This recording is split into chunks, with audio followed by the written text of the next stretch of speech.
teens pulled a pistol and exchanged gunfire with that employee. The employee was injured by the gunfire. The teen with the gun ran away. Alabama's open carry law does not allow for someone under the age of 18 to carry a gun. An illegal alien was in court this past Tuesday on charges of a DUI that resulted in the death of a young boy. 30-year-old Franklin Arana entered a not guilty plea. Mobile police say that Arana was drunk when driving his vehicle into another, which caused the young passenger to be ejected from the vehicle that was hit. A new federal judge has been confirmed by the U.S. Senate. Bill Lewis is a former Alabama Supreme Court Associate Justice who will now serve as the federal judge for the Middle District of Alabama. Lewis was confirmed with a 58-40 vote in the U.S. Senate.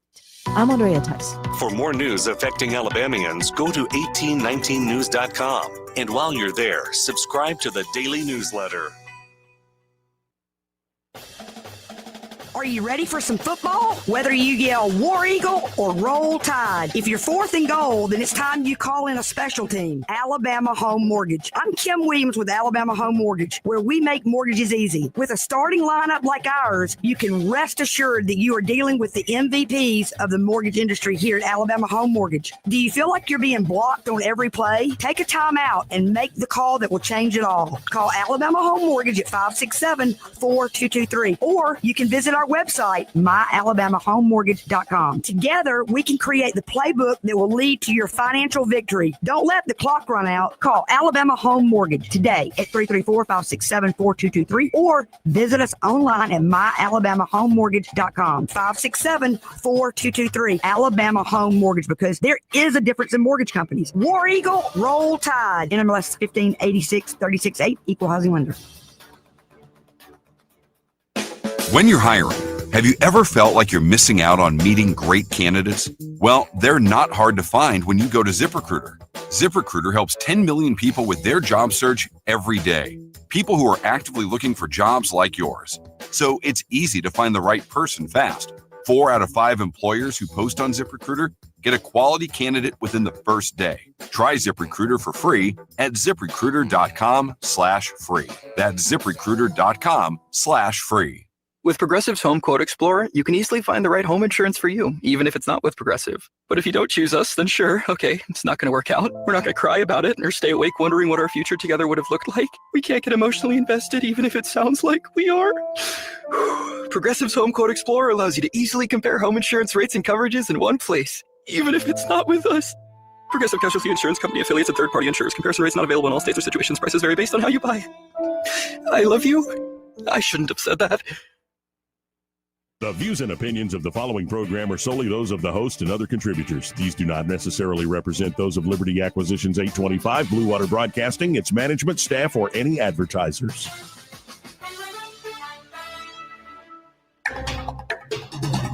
It's time for Montgomery's conversational radio show. It's News and Views on News Talk 93.1 FM. To join the conversation, call 272-9228.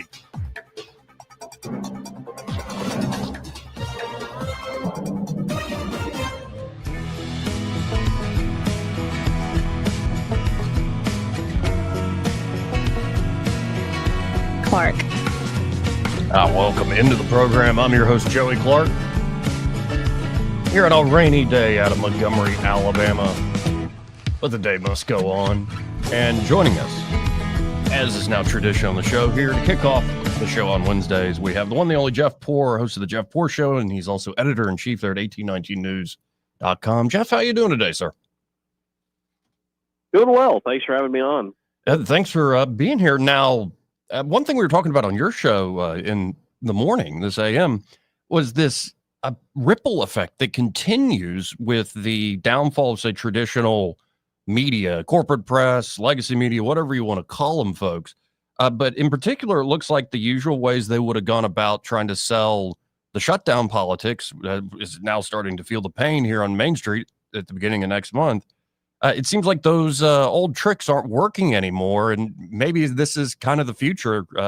What say you? What do you make of a lot of these changes happening?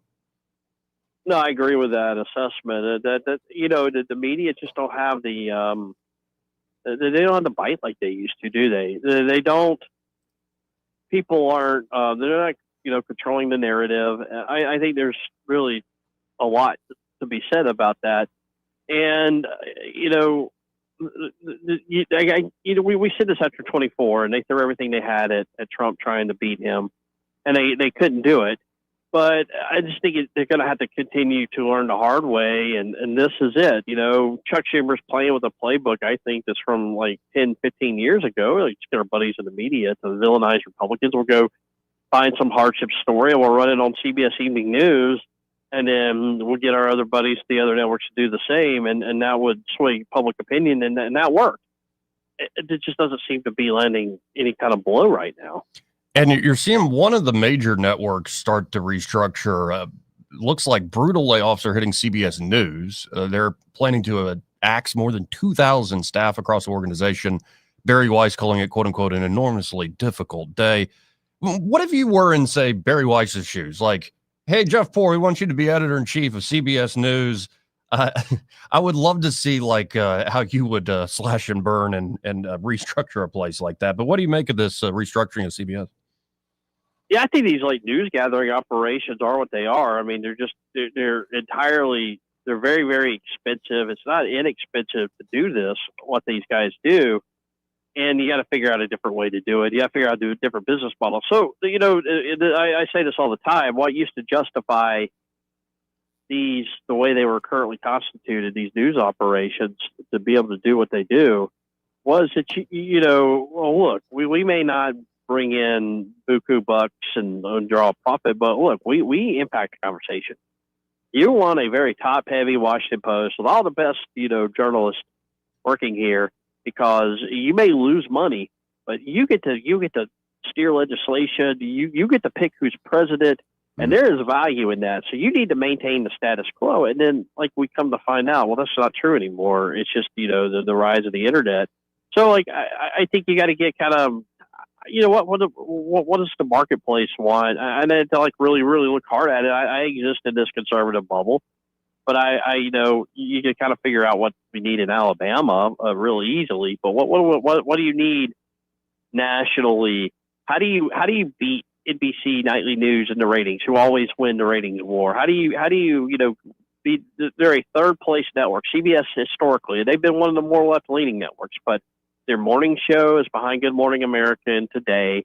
Their Sunday morning show, Face the Nation, is behind Meet the Press and This Week. Their nightly newscast is behind World News Tonight and Nightly News. And so what they're doing is not working. And I think it starts setting my sights on getting more eyeballs and getting some W's. And it does seem like across the board, whether it's CBS, NBC, ABC, or even like a CNN on cable, that there have been some marching orders handed down from the bosses of, y'all be tough on Democrats. I've seen clip after clip of a Jake Tapper or a Kristen Welker contradicting Democrats in an interview. And I for a while, I don't remember seeing that. And now I'm seeing it more often. I think they realize they have to be tough on these folks because them being very nice like they were to Kamala Harris, it just doesn't seem to work, and everybody can see through it. Yeah, backfire. I mean, they're not fooling anybody, right? Right. So who's watching this? Well, the true believers. But how many different outlets are the true believers going to watch at any given moment when you got MSNBC, CNN, and all the broadcast channels? So, this old model, this old way of thinking, it's a financial loser. It's there's no, these companies, they still exist to make money, sell advertising, bring in revenue. It's not like some kind of, public utility, or it's not PBS even, where it's a nonprofit. This is for-profit news, and the supply and demand curve, it's not really being honored here. No, it isn't. But I kind of like the restructuring, and we talked a good deal on your show about the Democratic Party being lost in the wilderness. But I want to talk about the future of the Republican Party. I believe I saw Tuberville even kind of tipping his hat to this idea of Trump 2028. Of course, I saw the Steve Bannon interview with The Economist. What do you make of all this talk? And it looks like J.D. Vance, in an interview with Miranda Devine, revealed he has discussed running for president with Rubio as VP. So the way the White House is going about this, I find fascinating. What's your take on it? I think Trump is trolling with this. I see Bannon as a carnival barker. I know him well. This is what he does. Some of it he believes, some of it is just that. for broad appeal. And then I think a guy like Tuberville is responding to it, but not wanting to step on Trump's toes. That's what that looks like to me. I don't think this is a serious discussion. I think is what it's doing maybe more harm in some ways by giving Democrats, see, look, we told you he was an authoritarian. But, Joey, how surprised would you be if this were really to be a real thing? I'd be pretty surprised. And it does come across as trolling because of how light they are on any sort of details or serious push. And I love that Trump, every time he's asked, goes, well, if JD and Marco get together, it's going to be a great team. What do you make of that team? It looks like the clear heir apparents are really impressive folks, and it's night and day compared to the leaderless Democrats. Yeah, and that's a good assessment. That we do seem to have a bench on the Republican side, or at least trying to create a bench. I don't know about the Democratic Party right now. It's hard for me to see like where they're going to go here, because I think these names that we hear, I think the Gavin Newsom, types or whatever, Pritzker, I don't think they're viable national candidates. And I don't think, when I say national candidates, I don't mean like you and I or whoever independent out there in purple state would vote for. I think the party, I'm talking about who's within the party, who is, the people who actually go to Democrat national conventions and are the activists. They may be a sizable influence within the Democratic Party, but they're a shrinking population, a smaller population every year in national politics, but yet they still kind of control the ebb and flow of their own party.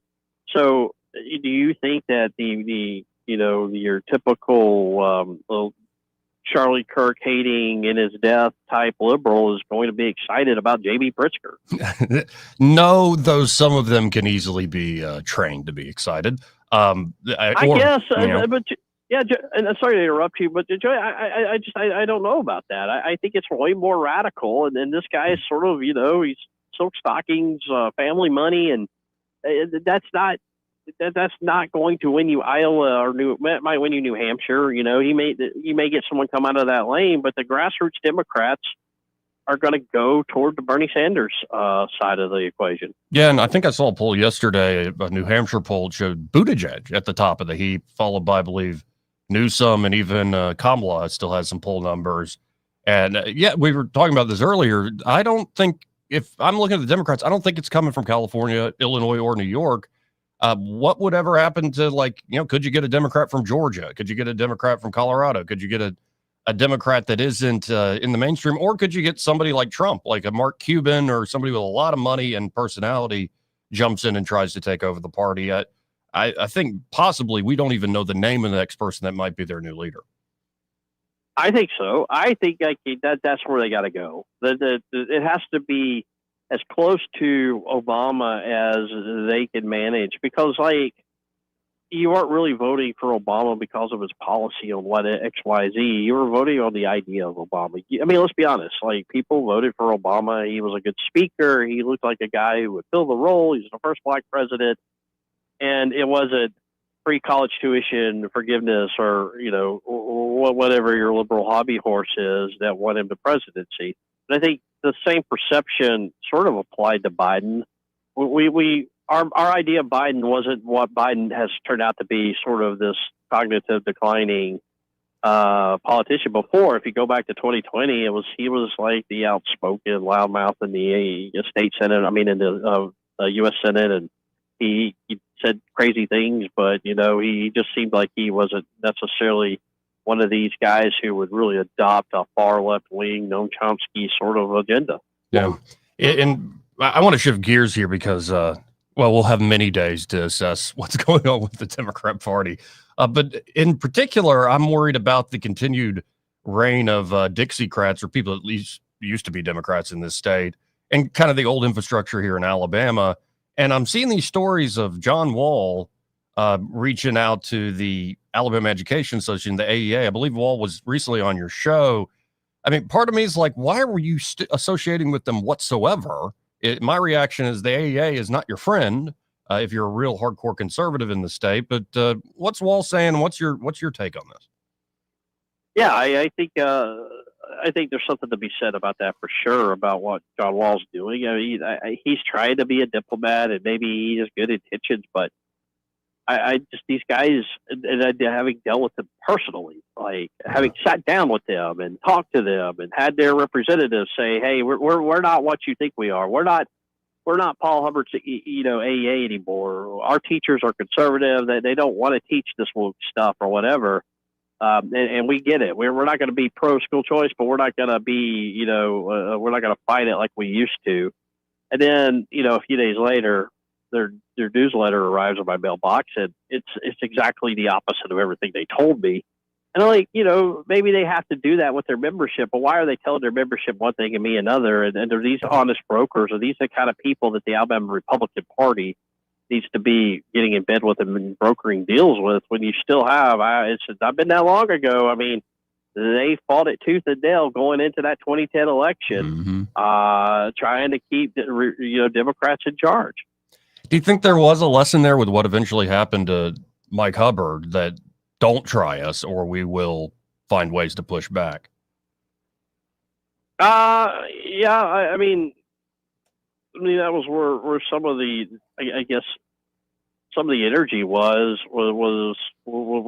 that. But Mike Hubbard, I mean, I guess what we're trying to impose upon the Republican electorate in the state, which is, increasing every moment, is that it's a new Alabama, and these are new, different people or whatever, and this is not your mama and daddy's AEA, and I kind of reject that. I mean, maybe it is, but we don't need to be seeking them out. They need to be seeking us out. They need to adopt some of these positions, and I think the biggest tell, Joey, was giving $100,000 to Barbara Drummond's mayoral campaign here in Mobile.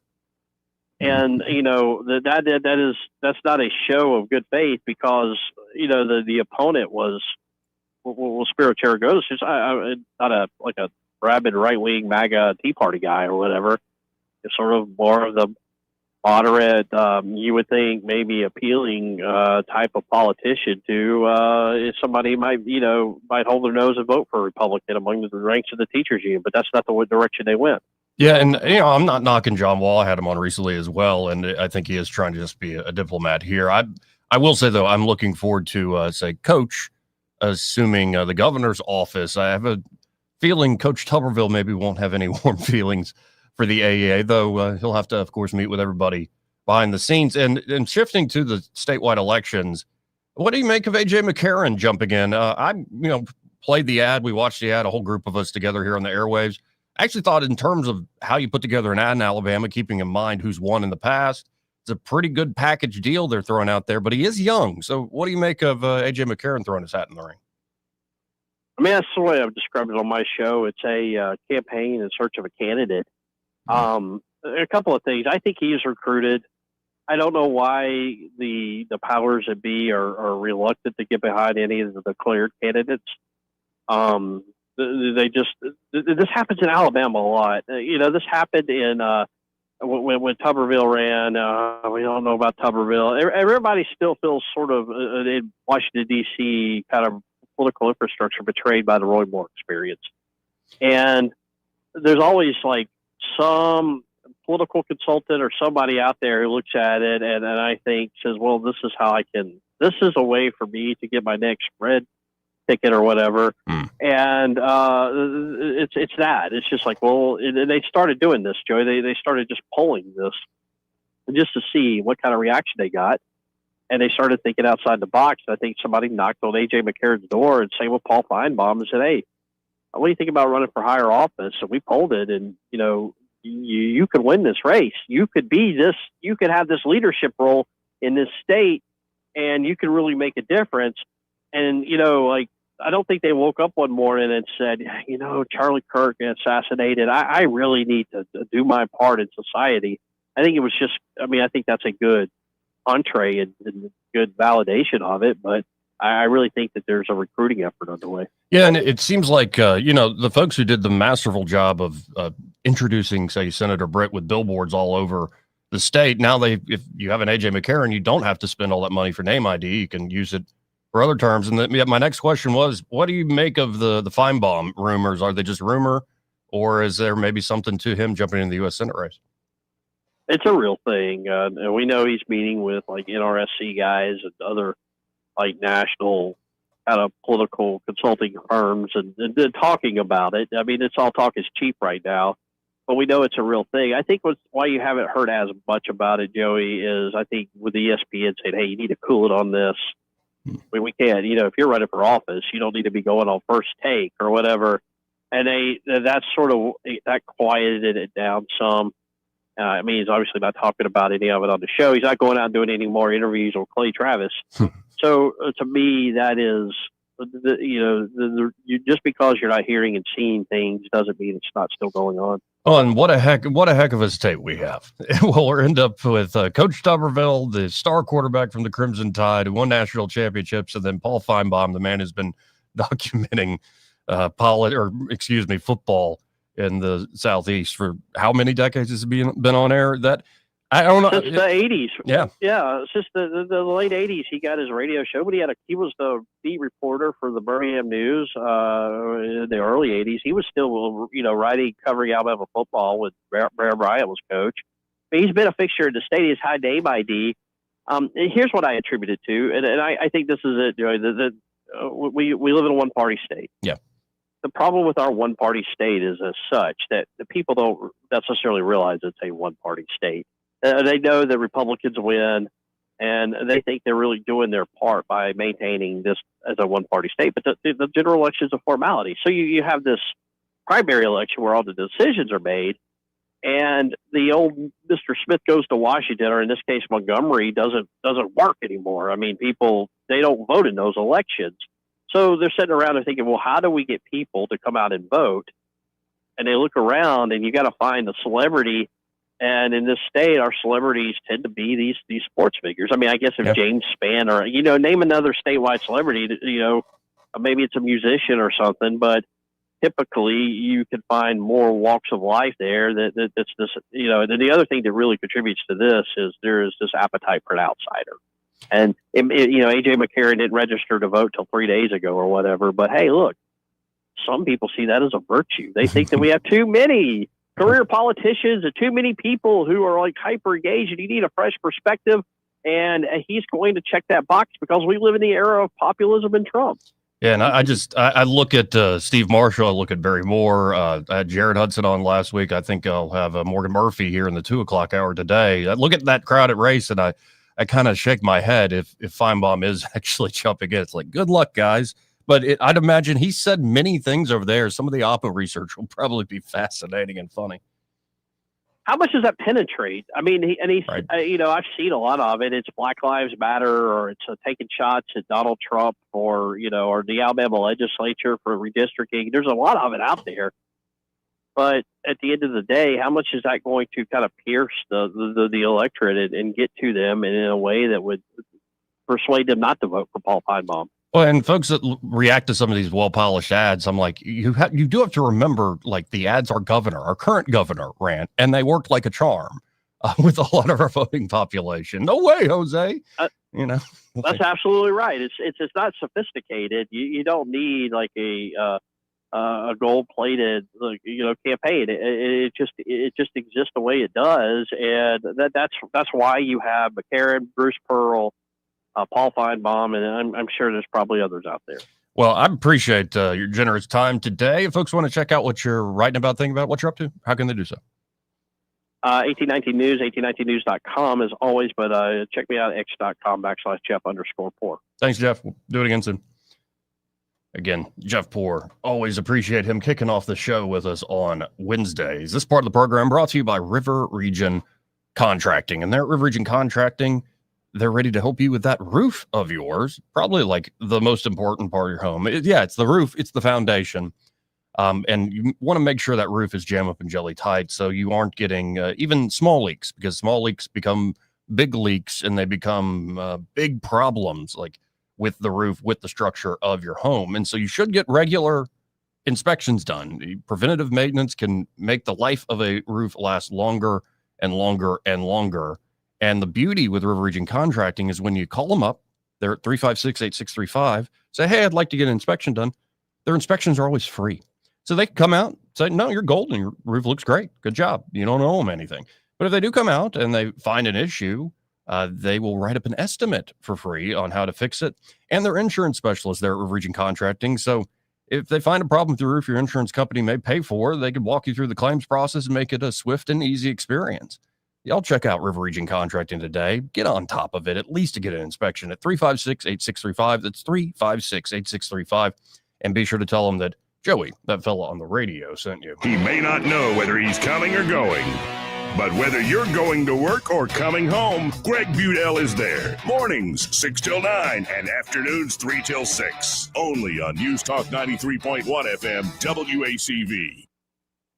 Big news! Phillips Dunn Animal Hospital has a new name. But don't worry, everything you love is still the same. Now they're Pike Road Animal Hospital, still at 5148 Troy Highway, still the same great team you've trusted for years. Same friendly faces, same expert care, just a new name, and still offering boarding, grooming, and doggy daycare. Pike Road Animal Hospital, formerly Phillips Dunn Animal Hospital. New name, same heart. Compassion you know, care that you trust. I'm Jim Smith with Adams Drugs. At Adams Drugs, we offer a wide variety of services, including delivery, compounding, wellness clinics, and immunizations. Now is the time to visit any Adams Drugs location and get your flu shot. Getting an annual flu shot can help prevent you from getting the flu, reduce the severity of symptoms if you get the flu, and prevent serious complications such as hospitalization and death. Getting your flu shot at Adams Drugs protects you from getting sick, but it also makes sure that those around you, especially those at high risk, remain safe. Each year, up to 49 million people in the U.S. contract the flu. Depending on the flu virus's severity, deaths as a result of flu complications could skyrocket to 79,000 people nationwide. Visit us at adamsdrugs.net for a location nearest you. Adams Drugs is your local, independently owned Health Mart pharmacy. Health Mart, taking the time to listen and care. For too long, Alabama's statewide news companies have shamed us for our conservative Christian values. Alabama deserves a news company that cherishes our culture, a company that isn't bought and paid for by the powers that be. 1819 News is that company. Run by Alabamians for Alabamians, 1819 News celebrates what is good and beautiful about our state, while exposing those who work against our values in secret. Just go to 1819news.com to learn more. Subscribe to our newsletter. That's 1819news.com. Some nights, you just want great food and a place to unwind. Welcome to Jack's Tavern, where you get all the incredible flavors of Epicure in a laid-back tavern atmosphere. Perfectly grilled steaks, hand-breaded seafood, and pastas that put the chain restaurants to shame. Pair it with an extensive wine list or one of 58 beers on tap poured freakishly cold. Jack's Tavern, open Tuesday through Saturday. Good fun, good drinks, no rush. Just relax and enjoy.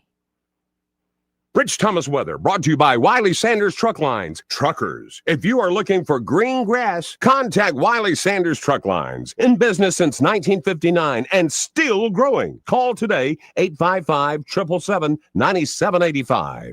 Rich Thomas weather. Well, hi, everybody. The risk of showers will fade out by about midday today. It will be breezy, cooler today with a high temperature only up to about 61. Tonight will be noticeably cooler behind the cold front as we fall to the 40s. Sunshine is back on Thursday with a high temperature only up to about 60, down to 40 on Thursday night. And on Halloween, look for more sun with a high temperature only up to about 66 and then upper 30s on Friday night. From the Blue Water Weather Center, this is Rich Thomas. The River Region's News Talk Station. News Talk 93.1, WACV. News Talk 93.1. Joey Clarke. Welcome back. I'm your host, Joey Clarke. Eddie Bader should be joining us before too long. And, of course, Morgan Murphy, candidate. He's looking to be your next United States Senator in that very competitive race, their very crowded field to replace the seat that Tommy Tuberville is vacating. Look forward to talking to Morgan again. Really do. And of course, just a rundown of the news. You heard me bring up a little bit with Jeff Poore, but JD Vance reveals he's discussed running for president with Rubio as VP in 2028, though I think Vance kind of couched it as, yeah, we're joking around. Now, obviously, JD Vance is thinking of it. Obviously, Marco Rubio's thought about it. I'm sorry, every time a senator combs his or her hair, they think about being president of the United States. It's always there. It's always in their hair. It's always on top of mind. That said, you do have to wonder about the behind-the-scenes jockeying and who is actually the heir apparent for President Trump. So Vance, I believe it was in a sit-down interview with Miranda Devine. She's been doing that with a lot of different members of the administration of recent. And it's her Podforce One show. And he kind of laughed it off, said, no, I don't wake up thinking about being president. I wake up, how could I do a good job being vice president? He gave the correct answer, right? Proper answer, JD. But of course he's thinking about it. Of course Rubio's thinking about it. How could you not at this point? Now, it's quite early. It's quite early to say, oh, who's going to be the next candidate and the next president after the 2028 cycle. But these cycles seem to never end. And right now, when you look at Vance and you look at Rubio, those two in particular seem very strong. But don't forget about like a Ron DeSantis in Florida. Don't forget about a lot of, the big conservative bastions in Texas in particular. Like there are a lot of, I think, strong Republicans ready to go and take up the mantle after Trump. But speaking of this moment, here is the vice president with Miranda Devine on her podcast addressing this question. And again, he laughs it off. He couches it as like, oh, come on, stop asking me this. But sorry, JD, we're going to keep asking. How do you feel about that? And have you talked to the Secretary Rubio about it? I've joked with the secretary about it. So the president first raised this with me probably 6 months or so ago, right? During just one of our private lunches that we try to get lunch every couple of weeks just to catch up on what's going on and talk about things. He mentioned it probably 6 months or so ago, and I mentioned to the secretary in jest, but it feels so premature because we're still so early. And what I always say to people is, if we take care of business, the politics will take care of itself. And we're 9 months into this thing. We've done a lot of good. There's a lot more work to do because, look, the thing that I most worry about is that Biden left us a terrible affordability crisis. We've got to make life more affordable for American citizens. Again, we've chipped away at that problem, but there's a lot more work to do there. So my attitude is the American people elected me to be vice president. I'm going to work as hard as I can to make the president successful over the next 3 years and 3 months. And if we get to a point where something else is in the offer, let's handle it then. But let's at least get through the next couple of years and do good work for the American people before we talk about politics. The president doesn't mention who will be running for president and who vice president. Now, everyone assumes it would be you, but Marco Rubio is 13 years older. He's run for president before. Would there be any tension there? First of all, no, there's not going to be any tension. Marco is my best friend in the administration. He and I work a lot together. Right. And we really do, I think, a lot of the good work that we've been able to do as an administration is because we're all able to work together. And again, this is why I say worrying too much about the politics actually, I think, makes you worse at the job that you have. Hear, hear. I never want to wake up. And so far, I've never woken up and thought to myself, how do I make myself president of the United States? What I wake up and think to myself is, how do I do a good job as vice president? And I think Marco Rubio asks himself, how do I do a good job as Secretary of State? And that should be the question that each of us keeps on asking ourselves. He's damn good at what he does at all these interviews, friendly or combative. He can really hold his own. And how he just kind of laughs off these different wedge questions from the press is, well, does show the man's skill. But he talked about the affordability crisis. And I think before you ever think about 2028, you need to think about 2026. And right now, the game plan from the Democrat Party at the national level might very well be to sow chaos. Let the sky fall. In particular, if this shutdown starts affecting the economy, not just folks who work directly for the government, not just folks on, say, things like food, supplements, assistant. But you're talking the everyday economy. as the government starts really pulling back a lot of payments that go all over that we don't necessarily know about. And so if it starts really hurting, if you sow enough chaos, if there's enough like, why are we still shut down? What is going on here? Will the chaos actually afford the Democrats the opportunity to point the finger in an effective way and play the blame game against the Trump administration and the Republicans in the House and Senate? Based on that discussion I was having with Jeff Poor at the beginning of the show, I don't know if they have the same tools in their toolbox, though, or at least they have the same tools, but they just ain't effective. People have seen that magic trick before. People have seen these means and methods before. It's not the era anymore of the Sunday morning talk shows dominating the conversation, or even cable news dominating the conversation. And I, was talking to an uncle of mine who's much more liberal, and I was more listening. I'm not trying to love the man, but I'm not trying to agree with his politics or start arguing with him about it, just hearing him out. And what you find is a lot of people on the left go, oh, look at Fox News. I'm like, Fox News is not the one driving the car. Most of, I think, the creative, interesting stuff on the right is being driven on places like X. The good, the bad, and the ugly of it. And I admit fully there is bad and ugly along with much good. But that's where I think the Democrats are a bit lost. That's why I keep saying the era of liberal boomerdom, not conservatives, but the boomers, the society built for and then by the boomers over the last several decades. Some they inherited, but much they have built over those last several decades. Well, that era is over. And you can point to like the bad guys and who's actually the problem here and who you need to defeat. But it seems like y'all's messaging and the tools and magic tricks that you once relied on, again, people aren't buying tickets to come see it, and the magic seems to be gone in a large way. And at the same time, I think what you're seeing is the Democrats being eaten up from their left. I'll put it this way. The average middle-of-the-road, working-class Democrat maybe grew up in a union family. The average middle-class, working-class Democrat is not exactly the same thing. The Bill Clinton Democrat Party is not the same thing as the Democratic Socialist of America. It's not.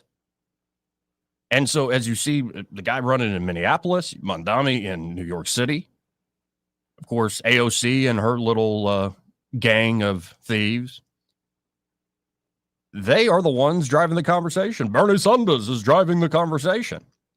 And they're doing it by going to deep blue states and deep blue cities that are safely blue. No chance in hell that a Republican or a conservative will ever win in some parts of the country.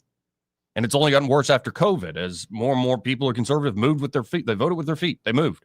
They got out of there. So it gets bluer in certain areas, redder in other areas. In that deep blue place, that's where the Democratic Socialist of America are licking their chops and realizing, oh, the traditional Democrat Party is weak. This is our time to strike. And then it's kind of what Trump did to the Republicans. Like, take the Democrat brand, take the branding, take the party over. But really, you've created a whole new party that is much more radical, that I was discussing yesterday, that has a tendency to say America was never a good idea. That, in fact, it would be better if America became more like the rest of the world and was brought down a peg. That the unique things that in particular founded this country 250 years ago almost, actually they were just wicked and the roots were rotten from, again, the very beginning. And it's that sort of mentality that it might work when people can't afford to live in New York City and you sell them a bunch of economic populist stuff that maybe gives somebody a little bit of a chance or they think they're going to get a little bit of a chance. But on the national stage, if this mentality starts to take shape around blue areas, I don't know if that's actually going to be a good thing for Democrats and their electoral prospects. But again, at the end of the day, it all comes back to the economy. J.D. Vance knows this. Donald Trump knows this. Everybody knows it. That it is all about the economy, stupid. And that ain't changing anytime soon. Again, 272-9228.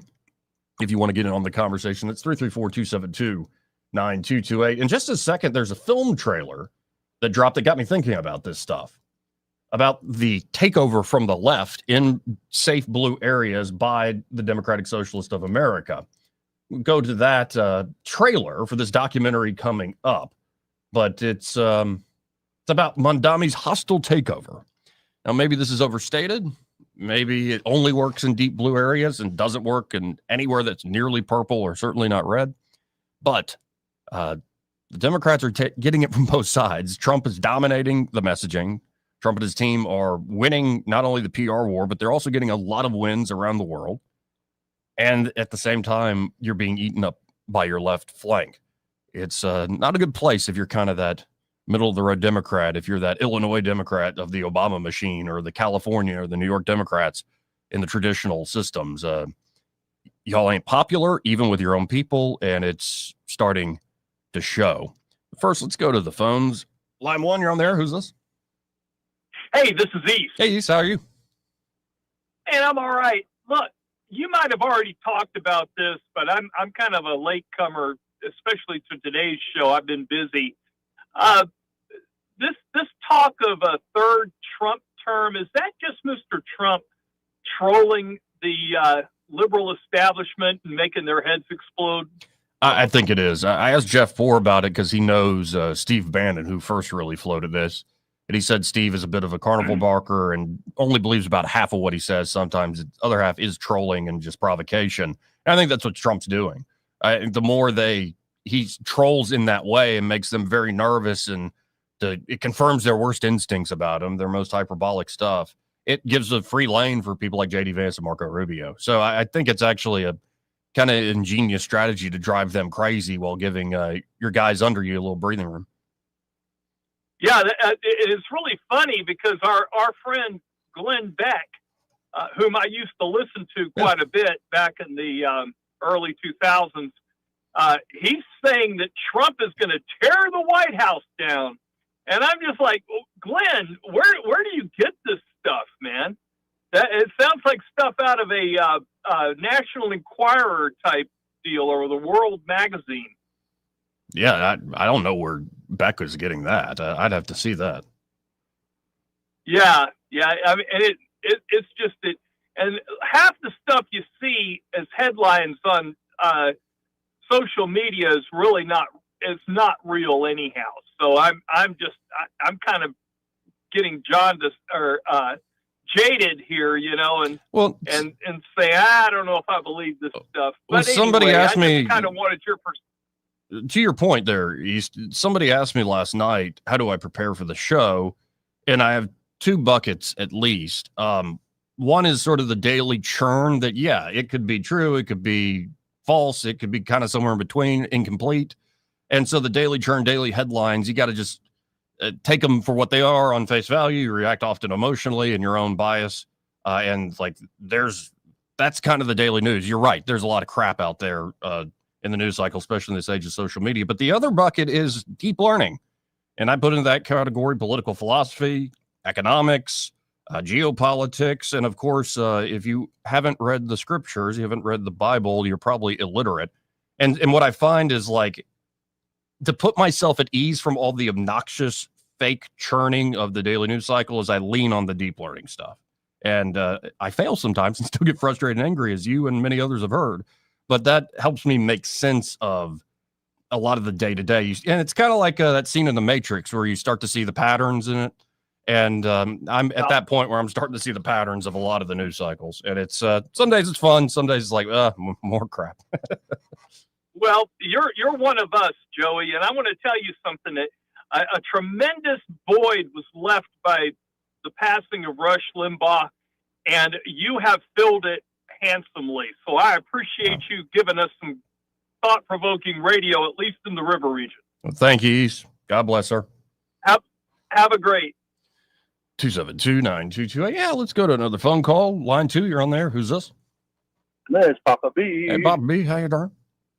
Doing pretty good. So, to East's point, I gotta think that folks like what's his name, the guy he was talking about who said that they're going to tear the White House down. Glenn Beck, yeah. Glenn Beck, Candace Owens, all it's like they, try to do something outrageous or say something outrageous. Try to drive people to your site, Oh, sure. I mean, that's the kind of feeling that I get. It's not so much, that's what they actually believe. It's more like, how can I, make some money today? Yeah, and well, with Beck, I don't know what East was referring to, and it's possible him and Stu and Pat and those guys were kind of doing a send-up and mocking the left. There was a meme going around where a bunch of conservatives were posting photos that weren't in the East Wing, but claiming, "Oh, I'll never be able to stand here. They've torn it down." So it was kind of a running joke. And Glenn has made it a turn. He's, I think, started up a new thing called The Torch, and it's education. So it's for homeschooling in particular, but it could be anybody. And it's Beck has collected, I believe, the third largest collection of original source documents from the Revolutionary and Founding era. Oh, and nice. So using those source materials, they've created an AI empowered way of teaching to where it has videos and stuff that come to life, but it's all anchored in very real stuff and real history and documents. So pretty cool to see Glenn going down that road. But on Candace Owens, on Candace, my God, man, she's off the reservation, dude. Yeah. She's like Star Trek. She's going where no man has gone before, type thing. Just way out there. So, but anyway, about Paul Feinbaum. Yeah. So you see what's happening to Montgomery right now. Okay, Montgomery, whatever. So he, has this huge, massive, out of this world approval number last month, right? But now all of a sudden, the dirty laundry is coming out. Mm-hmm. And, it's starting to affect his numbers, and he's way down, or not down and out, but you know what I'm saying? He's not as high on the pecking order. So when I hear about Paul Feinbaum, I kind of have that same sort of feeling, like, yeah, I mean, obviously he's got that name recognition, and maybe the average Alabama fan says, "Oh yeah, I'll vote for him right now." But do they know anything about him? And once they do start knowing some things about him, are they going to feel that same way? I mean, Tuberville, I don't think he had. He had some of the same issues that Paul Feinbaum might, because Paul Feinbaum has been vocal about a few things, especially, regarding Trump. So, I got a feeling that even though he'll come out strong, he may not finish it all. What do you think about that? What are your thoughts on especially with Feinbaum being a public figure? It's what Tuberville is a public figure, but he wasn't talking publicly to the extent Feinbaum was every day. Exactly. So I'm sure there's a lot of stuff from the radio show. I'm sure there are moments where it's not going to look great for him if he supported a particular thing at a time, and he can explain himself, but it might be because you're working with ESPN, you got to go along to get along, and so there could be many examples. Though I don't think he's actually gonna. What Mondami said about the whole about 9/11, he literally did the old Norm Macdonald meme. Do you remember? You know what I'm talking about?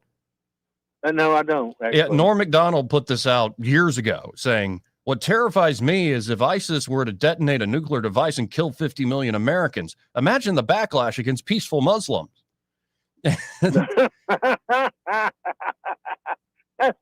Oh, that's typical Norm, isn't it? Oh, yeah. And that's what Mondami did. He essentially said, "Oh, 9/11 was so terrible. My aunt couldn't wear her hijab in the subway." And it's like, oh, what? Yeah. I heard about all that. What the hell are you talking about, man? Right. That's what I'm talking about right there. Those, digging around in the past, you find, all the trash that has been going on, and all of a sudden he drops 10 points in the poll, And I mean, I don't know this. I don't know the man, Paul Feinbaum, but I suspect that if he does run, whatever's there is coming out.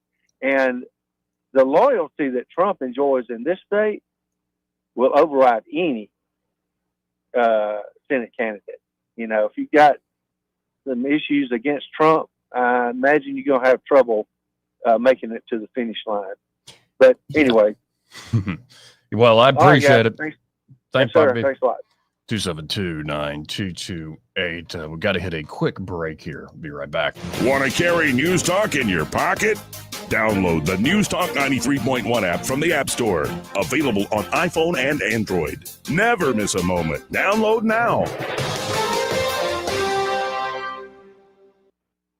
Hannah, did we just really open up our own real estate brokerage? We sure did. Hannah and Eddie Realty Group is officially here. So this isn't just another name in real estate? Nope, it's still us, the same hardworking individuals. It's just us leveling up to give our clients the best service possible. More experience, more energy, and more results. Exactly, because at the end of the day, who you have on your sign matters. So give me, Hannah Grantham, a call at 334-368-6358. Or Eddie Bader at 334-322-0662.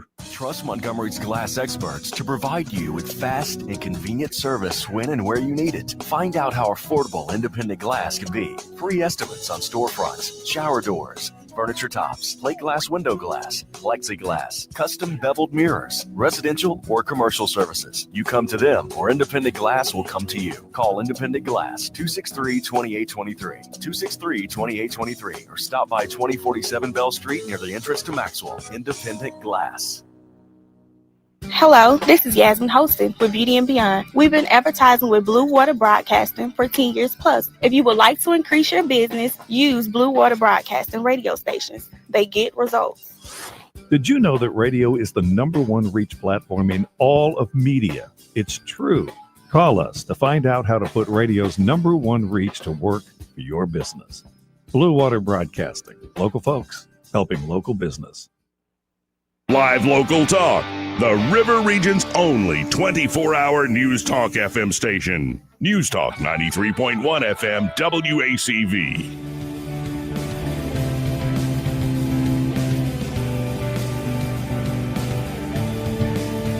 To the phones and talk to Josh Bottoms with Sons Kia of Montgomery. Sir, how are you today? Man, I am great. Good to hear. It's another great day here at Sons Kia on the Boulevard. So let's, I assume some of the sales are going on, the construction's still going on? Construction's still going on, and we're watching it come together, and I'm seeing some new drop-offs, new materials. And we even walked through the stuff they've got done now, and it's just amazing how the stuff is coming together. Like, it's just a new build. It's cool to me. Man, we've only got 3 days left in this month, and we got Wednesday, Thursday, and Friday. We got 3 days of some huge sales.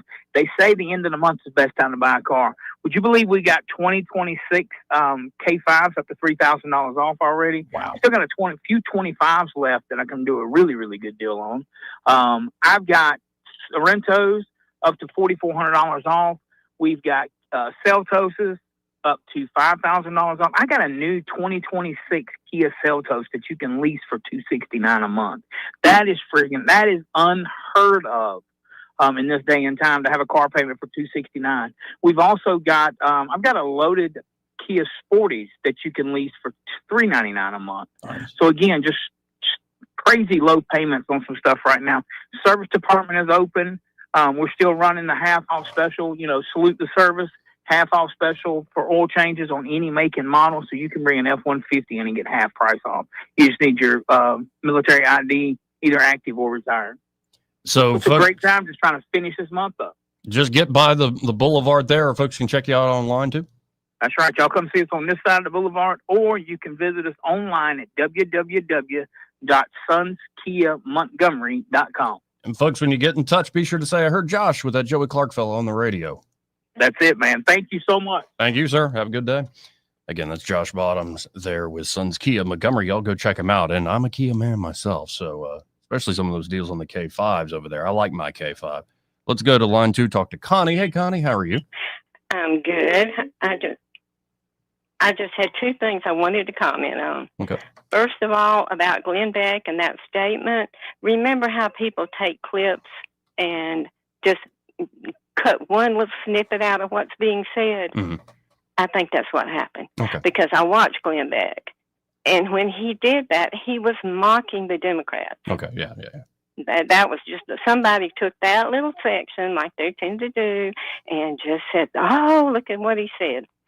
Now, the third term thing, Steve Bannon said that Trump will have a third term.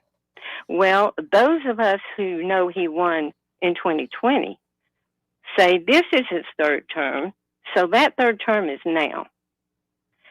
Also, he said Trump will be president in 2028.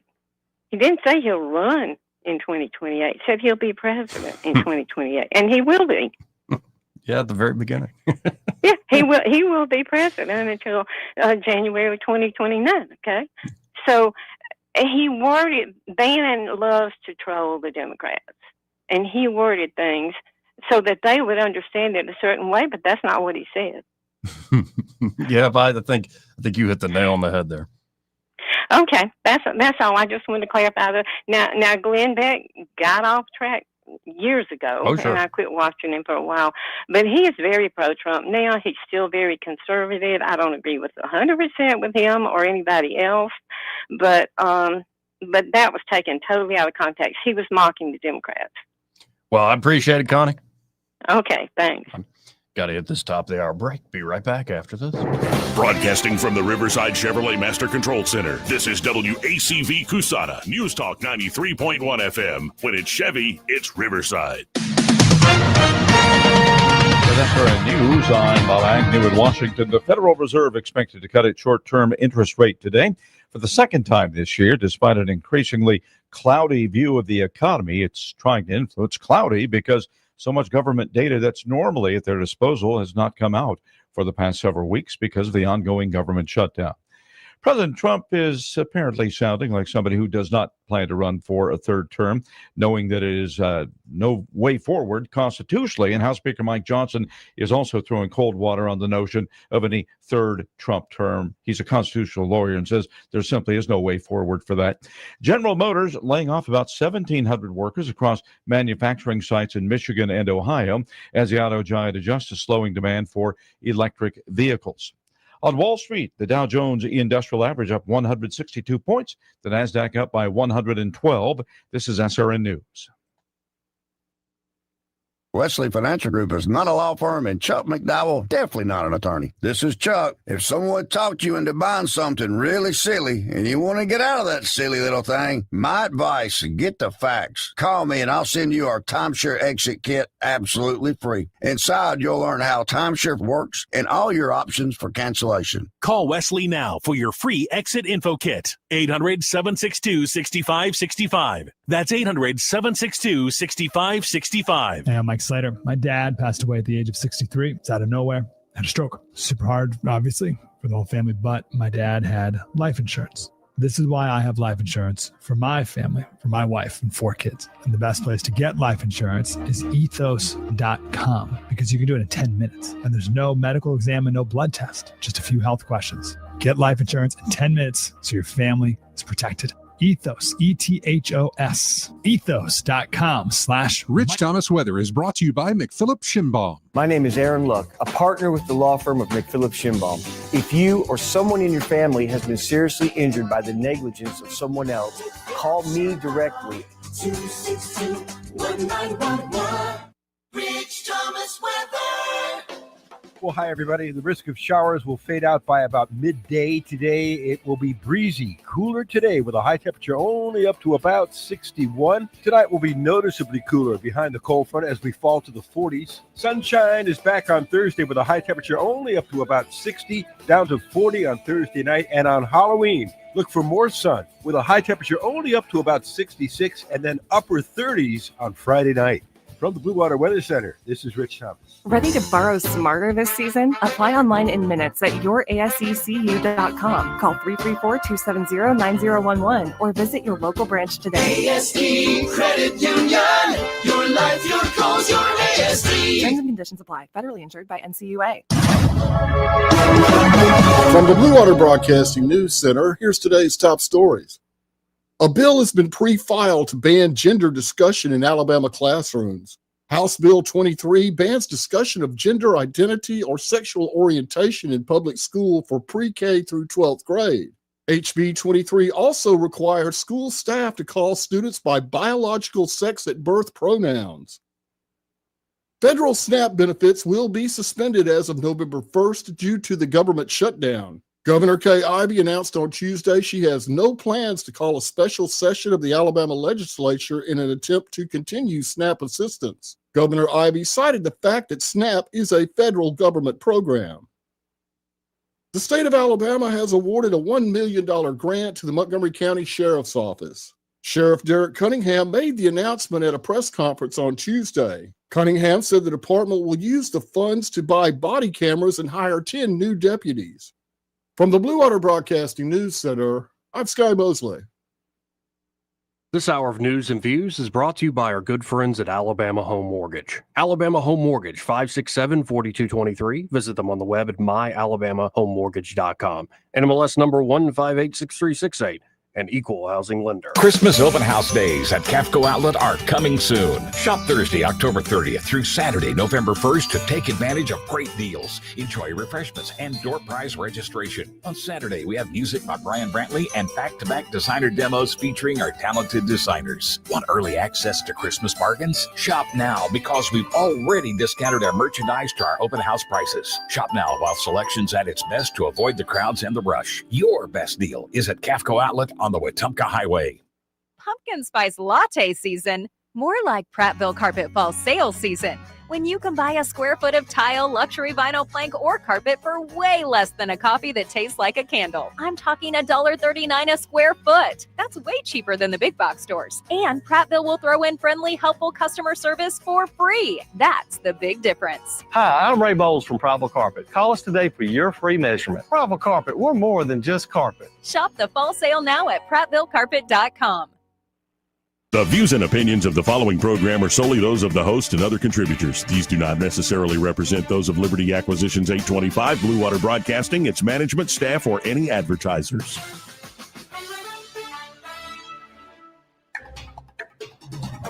It's time for Montgomery's conversational radio show. It's News and Views on News Talk 93.1 FM. To join the conversation, call 272-9228.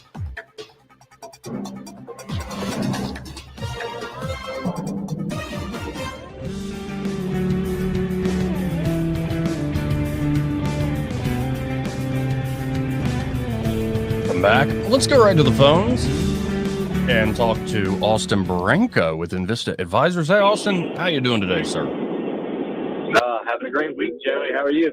Life is all right. Now, there's so much that's out there, and especially all these deals Trump's making over Asia is remarkable. But one headline that caught my attention today as people debate, the bears and bulls debate AI is Nvidia is the first company to reach a $5 trillion valuation. That's insane for a private company to be worth that much. I mean, it is absurd. And to put it in perspective for your listeners, U.S. GDP is around 30 trillion. So you're talking about 1/6 of all the U.S. GDP. I mean, Nvidia is that size of 1/6 of U.S. GDP. Now, it's not apples to oranges. A market cap is not the same as GDP. But when you're just trying to find a sheer number to compare it to, I mean, basically a fifth of everything produced in the United States, if you were to put a value on that, that's how valuable Nvidia is as a company, expressed as, its share price. Couple reasons for this. And before I dive in, I do want to say Trump's speech in Japan where he said roll tide, I've got that on repeat.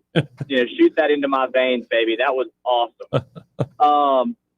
But yeah, he's making a lot of these deals in Asia, and Japan has traditionally been a partner of ours. We do business with them dating back to the 1930s and beyond. I know we've gone through some tough times, obviously, as well, but they've always been a good partner. I think it's a good way to start negotiations with Asia, leading with Japan. Maybe 6 months ago, you and I talked about how a investment would go about negotiations differently than just Trump saying we're slapping tariffs on everybody. Traditionally, you would start with your allied Asian nations and work into your more adversarial, like your China's down the road. And that tends to be where we've landed now. So that's good. Back to NVIDIA, though, clients ask me, I'd have, $1 million if I got a dime every time a client asks me about, the big tech names, specifically NVIDIA, and when the bull run is going to stop.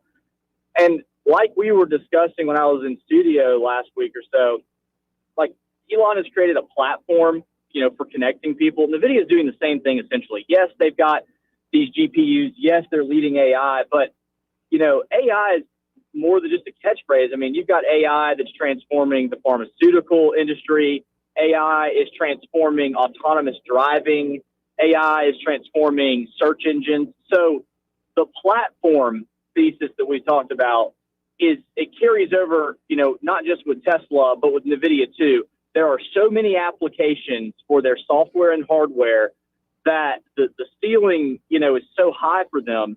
I can't tell you, hey, what is NVIDIA's stock price going to be in 6 months? I mean, I'm sure we will experience some volatility, but it is one of those transformative companies that is doing something that no other company really is leading in like they are. So $5 trillion is a huge number, and it's kind of silly, but I still believe that this company has a lot of room for upward movement. And it's one of those where if I'm holding it, I'm probably not going to sell it. I would probably continue to just hold for the next, 5 to 10 years, because I think they'll be around in 5 to 10 years and probably still crushing it. Yeah, and especially if they also continue to improve their own underlying technology, both on the hardware and software side.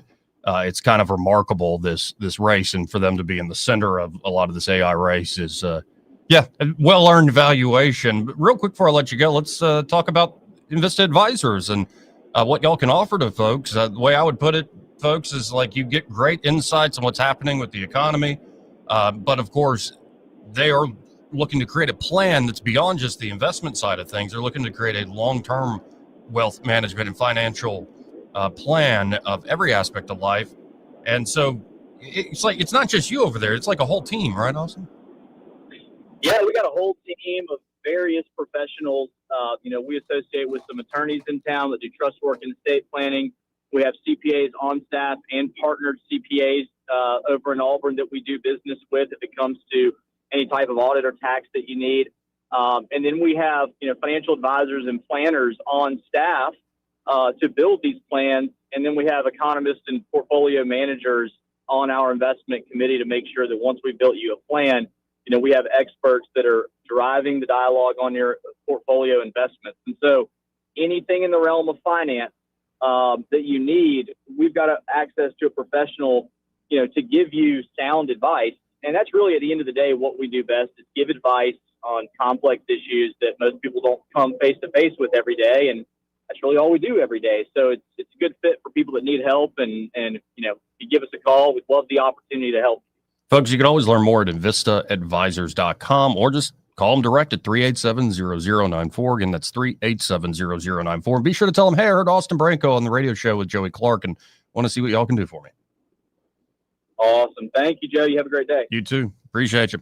Again, that's Austin Branco with Invista Advisors. The opinions voiced in this material are for general information only and are not intended to provide specific advice or recommendations for any individual. All performance referenced is historical and is no guarantee of future results. All indices are unmanaged and may not be invested into directly. The opinions expressed in this material do not necessarily reflect the views of LPL Financial. Securities offered through LPL Financial, member FINRA SIPC. Investment advice is offered through Invista Advisors, registered investment advisor and separate entity from LPL Financial. Now, I want to go to this trailer for, I guess, a documentary coming up. But this is Mondami's hostile takeover.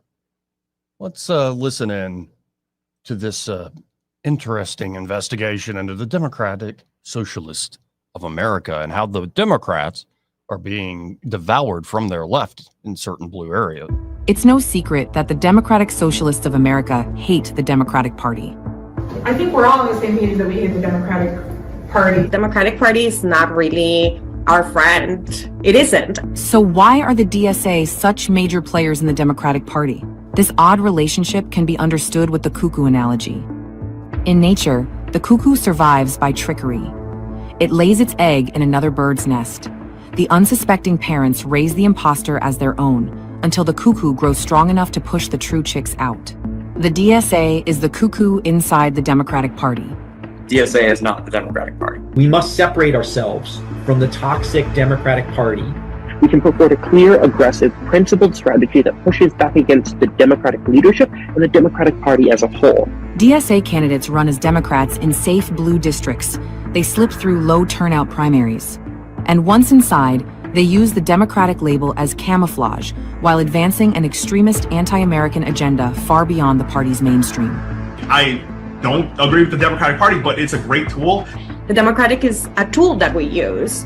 Once in office, DSA candidates take orders from DSA's internal enforcers and working groups. City halls and state houses start running as socialist machines controlled by the organization, not the Democratic Party, and certainly not voters. They have to have a connection with DSA's internal politics, and they have to be committed to the eventual goal of building a separate entity from the Democrats. And by the way, if you're just listening, all these people, voices you're hearing, are members of the Democratic Socialists of America, especially in like all these Zoom calls and meetings. I believe the group that put this together is Canary Mission. They're actually a college campus organization that pushes back against anti-Semitism. And that is one thing that is actually kind of astounding.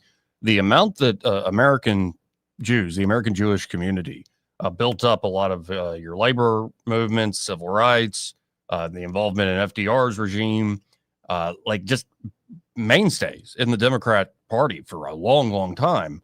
And to see now, what, only 13% in the Democratic Party support Israel, probably has some folks who have been lifelong Democrats and liberals a little worried. And so in particular, when you see the Democratic Socialists of America doing these things, part of the fight is going to be over issues like Israel. Of course, the right's having their own conversation about that as well, but it's truly lost, it seems, to the Democrats and the left. Let's keep going with this. DSA are revolutionaries, and the Democrats are their first victims. And in city after city, DSA victories prove their plan works. I think that the model that we used in New York is 100% replicatable. And just like the cuckoo, once the DSA grows strong, it pushes the true Democrats out, hollowing the party from within, building towards political independence and tearing apart the Democratic Party. The DSA is not here to strengthen the Democratic Party. It is here to consume it. We're not here to make the Democrats a little bit better. We're here to actually enact socialism. And socialism is not just better capitalism. It's overthrowing the entire capitalist state. It's our duty, DSA, to cultivate the Rashida Tlaib power. The cuckoo is in the nest, and New York City is poised to elect not a Democrat, but Zohran Mamdani, an extremist within the DSA. We understand that winning an election is not an end. It is a means to an end. So the most important thing that we can do is take that empire down from within. Ultimately to overthrow our own empire. We need a movement that can drive a stake to the heart of empire. We need to orient ourselves towards insurrection. Yeah, and it is fascinating. More and more stuff coming out about Mamdani. And will he survive? And you got to wonder, will the conservative drop out to give Cuomo room? But, you know, it's not like, I get why people aren't exactly warm for Cuomo's form or anything like that.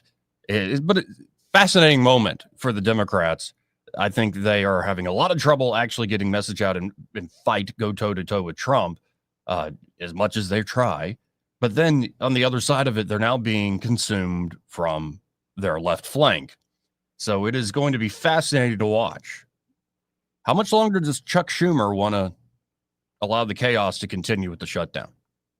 Not just Schumer, but say those middle-of-the-road Democrats that aren't in deep blue areas, that are in much more, say, purple states. You got to wonder how much longer are they going to allow this to go on? Because right now, well, they're becoming less and less influential as the radicals rise up. And you would somewhat expect this, given how much Trump and team have dominated. It's going to be somebody new that tries to take up the mantle. And as much as you might hate the devil you know, be careful of the devil that you don't know. 272-9228. Again, if you want to get in on the conversation. This part of the program brought to you by Pest Pro Services and their Pest Pro. Ashley and that great team are ready to help you out with any and all of your pest control Needs, of course, it could mean you just want to get on their monthly subscription plan. And that way you can control costs, have expected costs when it comes to your basic pest control needs and protections. Could be you have an emergency like ants in the kitchen or too many cockroaches or spiders webbing the front door, the back door, spiders just webbing everywhere. It's unseemly. But of course, now as we head into the fall and winter months, Pest Pro Services has unveiled a new service, Wildlife Control. And it's not just about getting that squirrel out of your house or attic or the raccoon or the chipmunk or whatever, the mouse in the house. What they're looking to do is get them out if any of these little critters have found a way inside the home, but they're also going to be looking for entry points and exit points and activity areas, And it's not just about locating and sealing the access points animals are using to get in. They will also assess surrounding conditions. Maybe it's a wood pile, maybe it's something you just aren't even thinking about that might be attracting wildlife in the first place. So if you're looking to make sure your home is jam up and jelly tight, as the song says, when it comes to not just insects, but those little furry critters, that wildlife trying to find its way inside, well, just get in touch with Pest Pro Services. You can always learn more at ppsriverregion.com or just search Pest Pro Services on the Book of Faces. They have a very active, informative Facebook page. Or, of course, you can always call them direct at 265-9990. That's 265-9990. When you want to know, call a pro. Pest Pro Services, and be sure to tell Ashley and that fantastic team that Joey, that fella on the radio, sent you. And, you know, the Trump administration just keeps on trucking. In particular, Kristi Noem, the head of the Department of Homeland Security, Secretary for Homeland Security, DHS has deported more than 527,000 illegal immigrants since the administration's renewed enforcement program began in late January. DHS Secretary Kristi Noem said the administration expects the total to reach 600,000 people physically deported by the end of the year. Tricia McLaughlin, spokeswoman for DHS, said the Trump administration is on pace to shatter historic records and deport nearly 600,000 illegal aliens by the end of President Donald Trump's first year since returning to office. More than 2 million illegals have left the U.S., including 1.6 million who have voluntarily self-deported, and over 527,000 deportations. This is just the beginning. President Trump and Secretary Noem have jump-started an agency that was hamstrung and barred from doing its job for the last 4 years. The spokeswoman McLaughlin went on to say, despite violence against ICE agents from drug cartels, gangs, and left-wing rioters, as well as a historic number of injunctions from activist judges, the agency's efforts have not slowed. DHS, ICE, and Customs and Border Protection have not just closed the border, but made historic strides to carry out President Trump's promise of arresting and deporting illegal aliens who have invaded our country. Illegal aliens are hearing our message to leave now or face the consequence. Migrants are now turning back before they even reach our borders. Migration through Panama's Darien Gap is down 99.99%. Almost 100%, folks. Recent deportation cases, of course, have drawn national attention.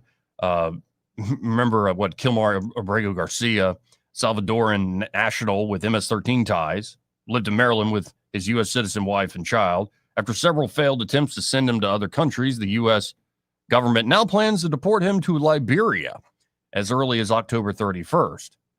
After failed attempts with Uganda and Ghana, ICE now seeks to deport our client to Liberia, a country which he has no connection, thousands of miles from his family and home in Maryland, complained Garcia's attorney. An immigration judge denied Abrego Garcia's asylum claim earlier this month. So you get these high-profile cases, you get these moments where people are obstructing law enforcement, or there are very clearly some outright violence being done by the cartels in response to this, no doubt. They are in the crosshairs, so they are going to push back, no doubt about it.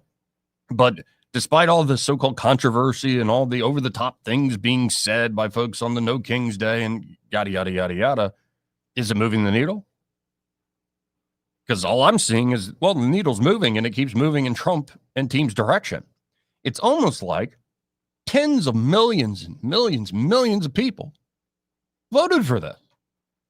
And you actually have a president that's seeing through what he promised the electorate. Now, you might not have voted for it, you might not like it. But it is rich to see folks question Trump as an authoritarian when, in fact, he's duly elected and is following through on the policy he promised the electorate. Crazy stuff, I know. Very crazy. So this will continue. It might be that if they start deporting a lot of folks that are not criminal, and some say, oh, they've already done too much of that, you could see people's hearts turn a bit. But again, this is what the vast majority of folks voted for. And I don't think it's slowing anytime soon. And right now, the polls don't necessarily reflect that the left is actually winning this fight. Let's go to line one. You're on there. Who's this? Hey, this is Ritz. Hey, Ritz, how are you? I'm doing well. Hope you are. Yeah, I'm all right. Well, that's great to hear. Yeah, would y'all mind taking my call? Oh, no, we're on the air now, man. Oh, we are? Yes, sir. Sorry. Hey, goodness gracious. Hey, one thing that concerns me is, all these changes that have been made in Washington, D.C., and of course, Trump has proven that we don't need comprehensive immigration bill to fix the border. I mean, that's obvious. That's an obvious lie. But all the stuff that they have changed, they need to codify it. Yes. Because if we lose midterms, or we can't stay in power forever, but we need to make some changes and make it as difficult as possible for the Democrats to ruin them again. Well, and if the shutdown continues, a lot of these changes will be permanent. So you got to wonder what the heck is this game of chicken the Democrats have signed up for? Because I don't think Trump's blinking first. Well, yeah, I agree, but I don't like to see people suffer to get what you want. I agree. But that's a bad way to go about it. But loud and clear, I think you're right. On many issues, you need the Congress to actually codify this stuff, because you could get a president in there, and with that auto pen, they can reverse all sorts of stuff. Absolutely. Hey, they need to codify the use of that, the restrictive use on that too. That's a good point. I'm glad you brought that up. They need to have only certain things that can be used for, and nothing that's permanent in nature, like pardons and stuff. That should be restricted. Yeah. What the House Oversight Committee's thrown out there, I don't know if they'll actually be able to have teeth to it, but if they're using the auto pen without the president's approval, and that can be proven that they did that, yeah, that's a hell of a scandal, and something should be done. Absolutely. Well, I enjoy your show as always, and thank you for taking my call, my friend. Good talking to you. Great to hear you, Ritz. Thank you, man. Let's go to line two. You're on there. Who's this? Hey, this is Urbanite. Hey, Urbanite, what's up? Hey, this is a darker side to what he just said. Have you noticed the internet's been telegraphing all the riots and chaos that's going to break out if they don't get the EBT card? Yeah. Now, how do you think that's actually going to play if they don't get their EBT card still? I don't think we're going to have Friday or mass taking of food in the parking lot and all that kind of stuff. Maybe in some of these massive cities where you saw rioting before and they don't enforce the law very well. Maybe. What do you think a judge would do if you pop somebody for stealing your steak? Wait, say that again? If you pop somebody for stealing your steak, what do you think the judge would do? You pop somebody for stealing a steak? Yeah, what do you think a judge would do? Yeah, in a lot of these places, it's like right out of a Victor Hugo novel. Of course you can have that steak, right? You mean Les Miserables? Are you kidding me? This is not end well. Yeah. No, I don't worry about around here. I'll put it that way. Though there are a lot of folks that are in need of help, and we went over it yesterday. It's a very low number, but. We're thinking about the midterms. I'm thinking about the big blue states with the big blue population that could affect, some Senate and some congressional hearings. So how many of those states are we going to really have issues in? The San Franciscos of the world, the New Yorks of the world. Are we going to have trouble on November 1 when they don't get their card? Because I'm sure it's organized. It's obvious it's organized by how it showed up on TikTok. Right. Yeah, and that's what I said earlier. It could be the strategy here is to sow chaos and discord, and if it gets so messy and chaotic and enough people are hurting, you can effectively point the finger at Trump and blame him. But the thing is, as of this moment, the numbers keep moving in the Republicans' direction. It's not working right now for the Democratic Party. So once again, if we get just chaos in the streets, how do you think we're going to fare it in? I don't think people will like it very much. I think it's going to send a really wrong message and actually play right into what Trump's been saying about the left for almost over a decade now. I don't think it plays well. A lot of decisions do come down to, do you use things like the National Guard? Maybe that's why they would want to sow chaos, and you can label Trump an authoritarian. Oh, look what he's doing. But again, I think we're in a different era where people they've seen these magic tricks in these games before. And if folks just start causing trouble like crazy, I think a lot of people don't want to tolerate it. I got you. All righty. Appreciate it. We shall see. Yeah, we'll see. Right. 272-9228. Let's go to line one. You're on there. Who's this? Hello. Hey, this is David. I was listening to y'all talk about how they're handling it. But the Democrats are trying to give away more than $1 trillion of taxpayer money, and it's buying votes. And that's what they won't give up on. Well, for now, but again, the longer this goes on, it is not going in their direction, in their favor. And I think very effectively, Trump and team have labeled them as the reasons we have this shutdown. You're exactly right.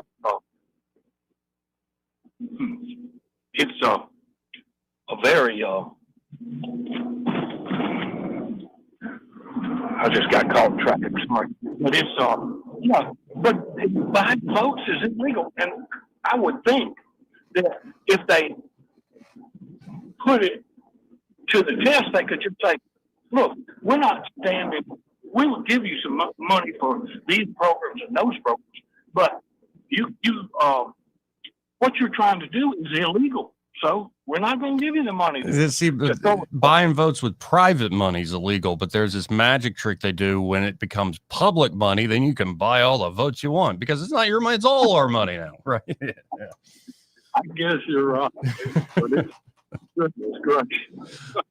Well, thanks, man. Y'all have a good day. You too. 272-9228. Again, if you want to get in on the conversation, that's 334-272-9228. This part of the program, in fact, the entire hour, brought to you by Alabama Home Mortgage. And there at Alabama Home Mortgage, Kim Williams and Madeline Cannon are ready to help you out, whether you're looking to buy a place or if you're looking to refinance your home. I'm looking live at the chairman of the Federal Reserve.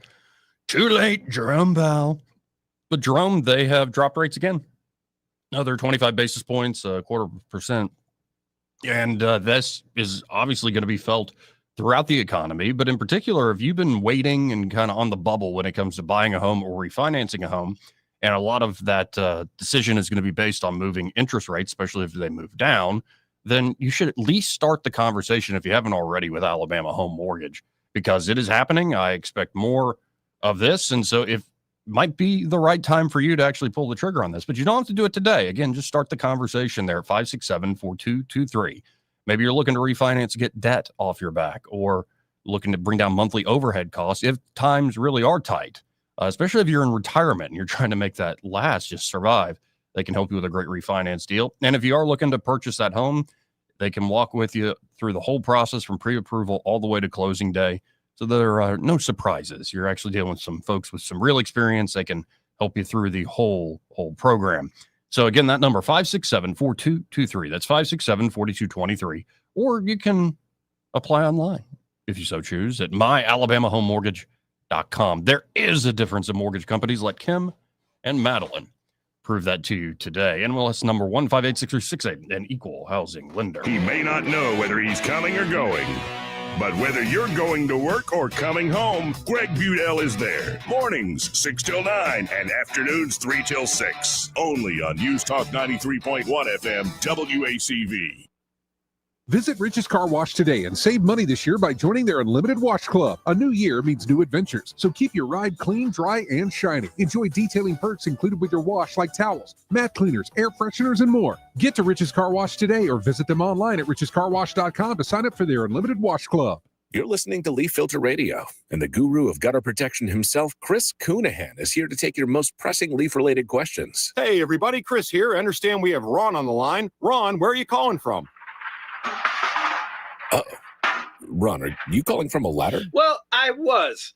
I wanted to ask Chris what I need to do to get my gutters ready to have leaf filter installed. Oh, Ron, you don't have to do anything. A Leaf Filter Trusted Pro will come out and clean out your gutters, realign and seal your gutters, and install Leaf Filter, America's #1 gutter protection system. So I didn't need to get on this ladder? Ron, Leaf Filter Trusted Pros are in your neighborhood and ready to help. Just visit leaffilter.com/radio to schedule your free gutter inspection and get up to 30% off. Thank goodness.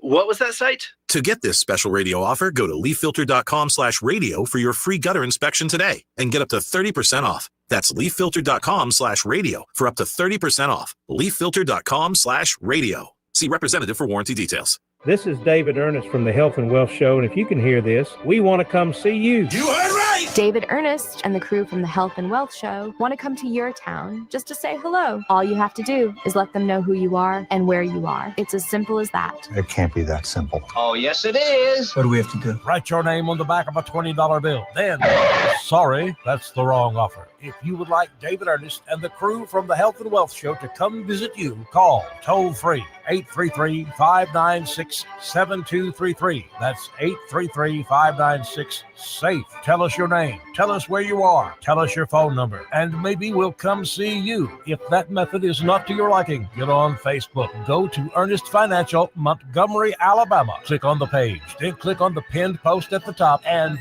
there's all the information you need. David Ernest wants to come see you. Brought to you by Ernest Financial, LLC, serving the community for over 40 years. Are you tired of the mainstream media's biased reporting? Do you want to stay informed on the news that really matters to you? Look no further than 1819 News. At 1819 News, we bring you the latest in Alabama news, politics, sports, culture, and more. We've assembled a team of journalists with Alabama values dedicated to the truth and the truth alone. Visit us at 1819news.com today. That's 1819news.com. Subscribe to our newsletter. Honest News, Alabama Values. This hour of news and views is brought to you by our good friends at Alabama Home Mortgage. Alabama Home Mortgage, 567-4223. Visit them on the web at myalabamahomemortgage.com. NMLS number 1586368.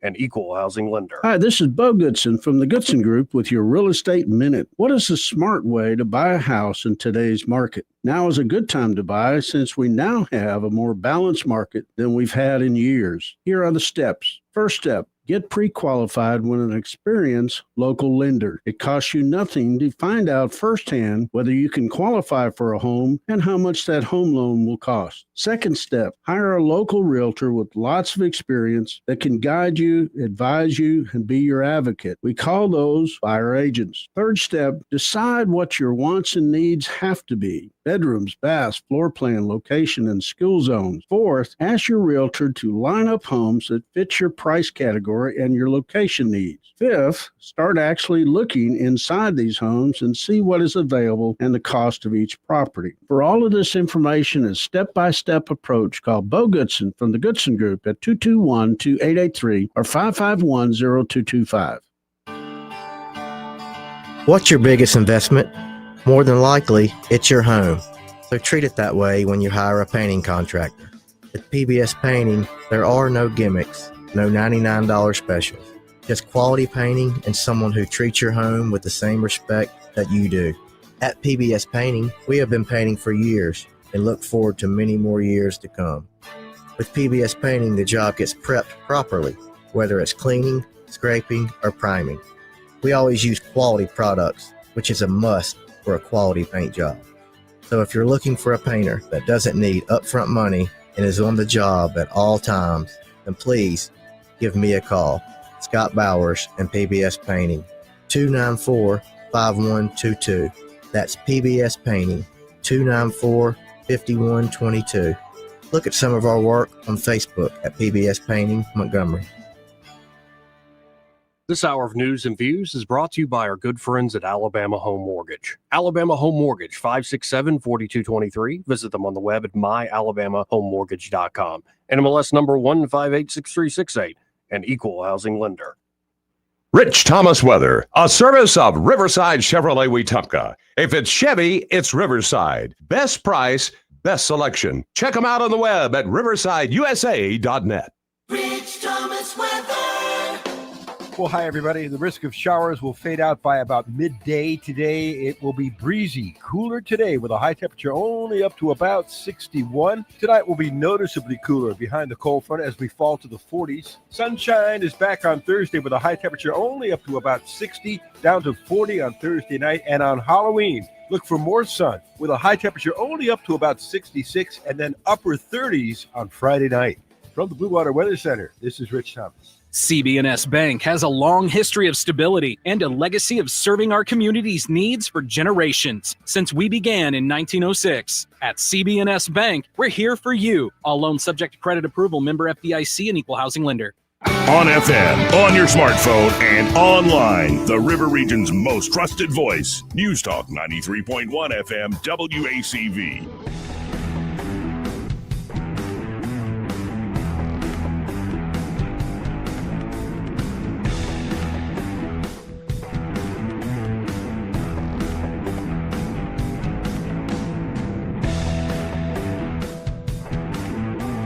Joey Clark. Welcome back.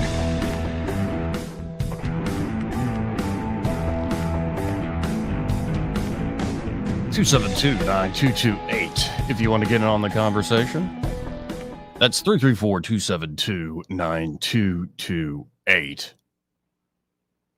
Now, something that makes me a little nervous, seriously, looking at a headline here. A new study, 91% of patients in studies show cardiovascular side effects from Moderna vaccine, the Moderna jab. You know, vaccines are a tool in the public health toolbox. That's it. But if you listen to most vaccine advocates, getting vaccines is akin to a sacrament, and any doubt about the safety or efficacy of even one vaccine is akin to heresy and deserving of being thrown into the pyre. It's insane, but that's where we are in these debates these days. But whatever one is arguing about is really a proxy fight and a class war between technocrats and the people they want to rule through bullying. But evidence is starting to come in. Evidence does matter. And it's nice when evidence is provided to substantiate or disprove claims, especially true when the matter is something that has a large impact on my life, on society, and the claims made about the COVID vaccine definitely fit into that category. From the moment the COVID vaccines were released, the public was gaslit about their safety and efficacy. Many of the claims were pure bovine excrement, such as the claim that recipients of the vaccine couldn't contract or transmit the virus. The former was not evident in the original studies, and it actually turned out to be the opposite truth, and the latter was never even tested before release. And that's just efficacy. Safety is even more important, and the studies were so small and poorly designed that only the most gross safety signals could possibly have been picked up. It turns out that all the claims about how benign the vaccines are pure BS, and all the people making those claims had every reason to know they were deceiving people. After all, no medical treatment, even the very best and safest, presents no risk of negative side effects. A novel vaccine using an experimental technique never before tried seems a bad candidate to make extraordinary claims about. The longer the vaccines have been around, the more the evidence suggests that they are far more dangerous than advertised, and that we will be discovering new problems for years. This should come as no surprise. mRNA technology was untried, and unlike traditional vaccines, it relies on hijacking our own cells to produce a toxin in unregulated quantities. Who knew what would happen? Well, another study examining the effect of the Moderna mRNA COVID vaccine has come out, and it shows that over 90% of people who get the Moderna vaccine experience cardiovascular side effects. Now, I, like a, idiot, I've already told the story. That was I took the first dose, which was 2 jabs, a little bit apart, of Moderna. Especially at the second one, that was like the worst hangover I've ever experienced. And I admit, down the line, I started to feel, not like I was about to keel over from a heart attack, but I started to notice when I'm on the elliptical or the treadmill, or I go really hard on like a big lift, like squatting and stuff, like I don't feel like I used to, especially in terms of the heart. But apparently the effects are usually subtle, but that doesn't mean they are benign. People who get the vaccine, the Moderna vaccine, experience a measurable and significant decline in arterial flexibility. That is a hardening of the arteries that could have significant impacts on their long-term health. This finding itself doesn't mean that nobody should get a COVID vaccine. One has to evaluate it all on an individual basis. What it does mean, though, for certain people that who are at low risk for severe side effects from COVID, which is for most people a bad cold, might want to consider whether putting a substance that is toxic in their arteries into their bodies. What a mess. And it's kind of just proving Eddie Bader joining the show. Hey, buddy. Damn, you were right. You were so right about that stuff. Like the jabs. Oh, it's just, and the more and more we find, it's just insane. Really is insane. I mean, I wish I could tell you I was a genius or something, but it's a matter of me being paranoid. The more something pushes to me from people I already don't trust, then. No, your instinct definitely served you well there, but how you learned today? Yeah, likewise. It was fun last night. Oh, we had a great fun. time. Yeah, Great time. I had lunch with Hannah a while ago. We tried to get a car and negotiating that. Anyway. Right. Yeah. Anyway. So we have, I think he's running a little late. The team is Morgan Murphy running for Senate. He'll be here at 2:15 Cool. now. All right. Because apparently there's a huge wreck on 65. Dude, there was a couple of them. I know this morning there was a gas tanker dumped on Perry Hill somewhere, and that's kind of chain affected it all the way down the line. So yeah, well, we'll have Morgan coming up here in the next hour. Look forward to talking to him again. For folks who don't remember, Morgan Murphy was National Security Advisor in 2021 to Tommy Tuberville for a while. And of course, he was there early. Well, he was there in the late of the first administration of Trump in 2020 when everybody was running away like crazy. He served as a close advisor and press secretary to then Defense Secretary Christopher Miller and Deputy Secretary of Defense Kash Patel.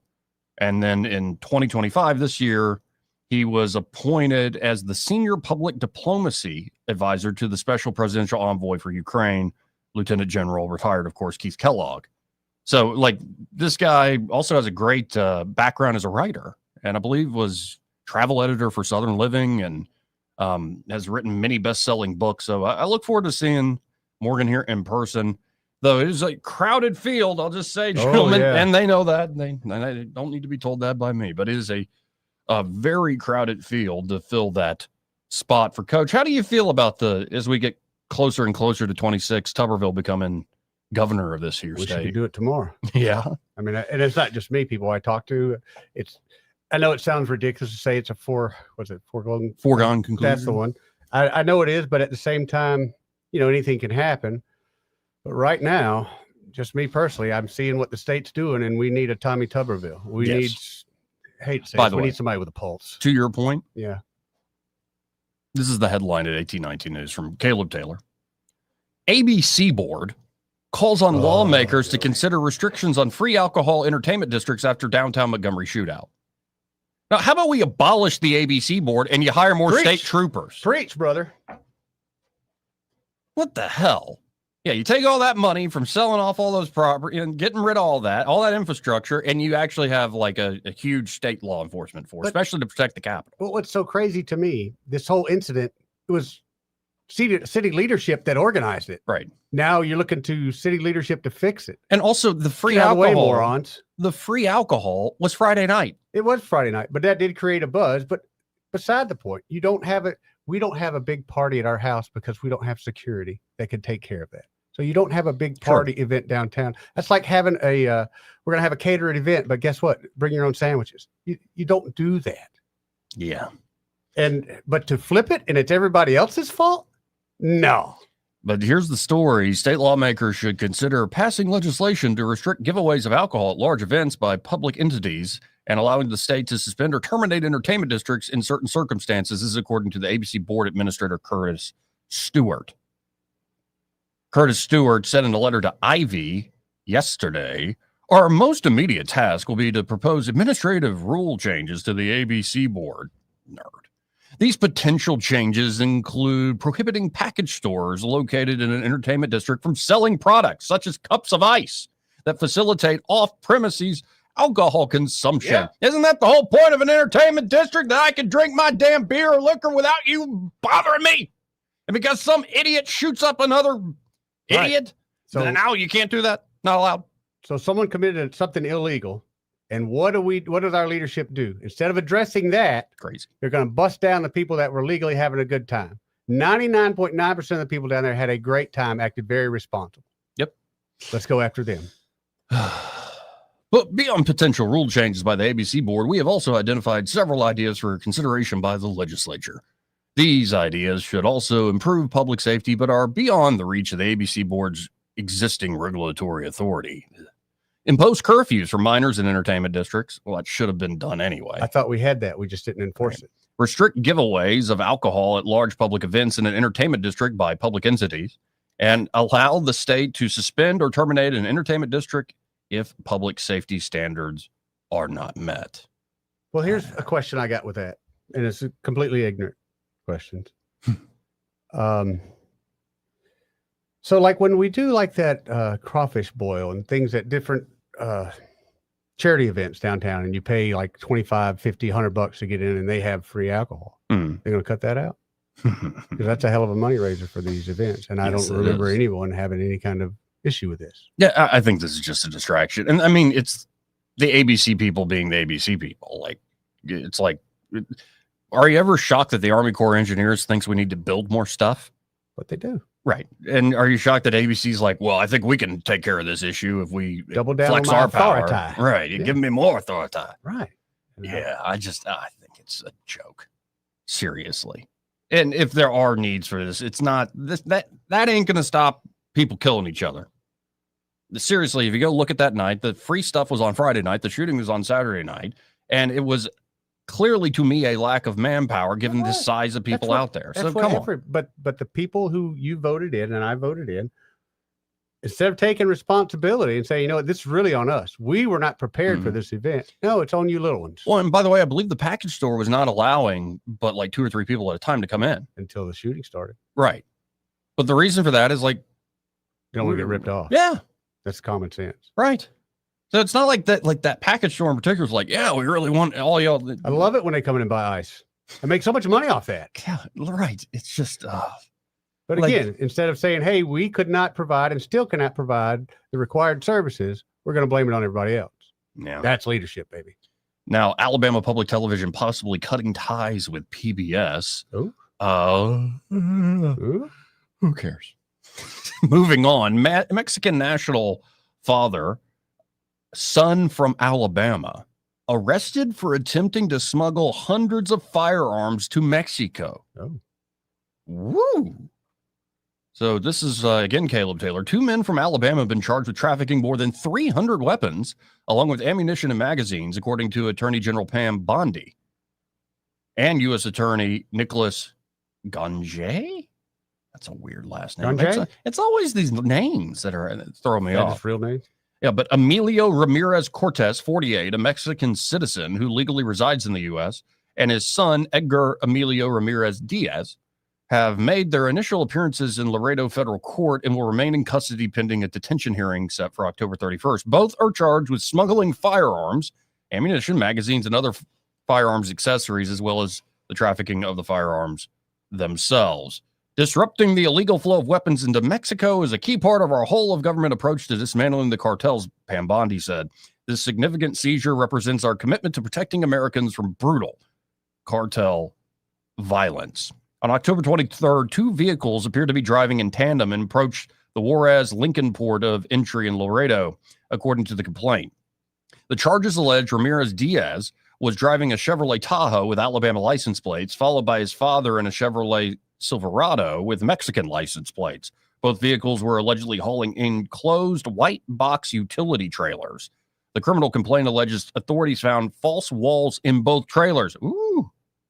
Duh. Nice little operation which resulted in the discovery of well over 300 rifles and pistols.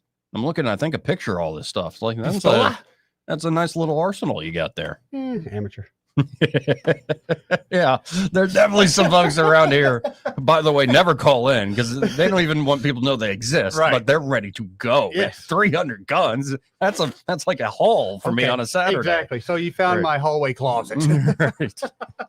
Like, some of them, some guys who go through the midlife crisis start doing that. I'm like, you okay?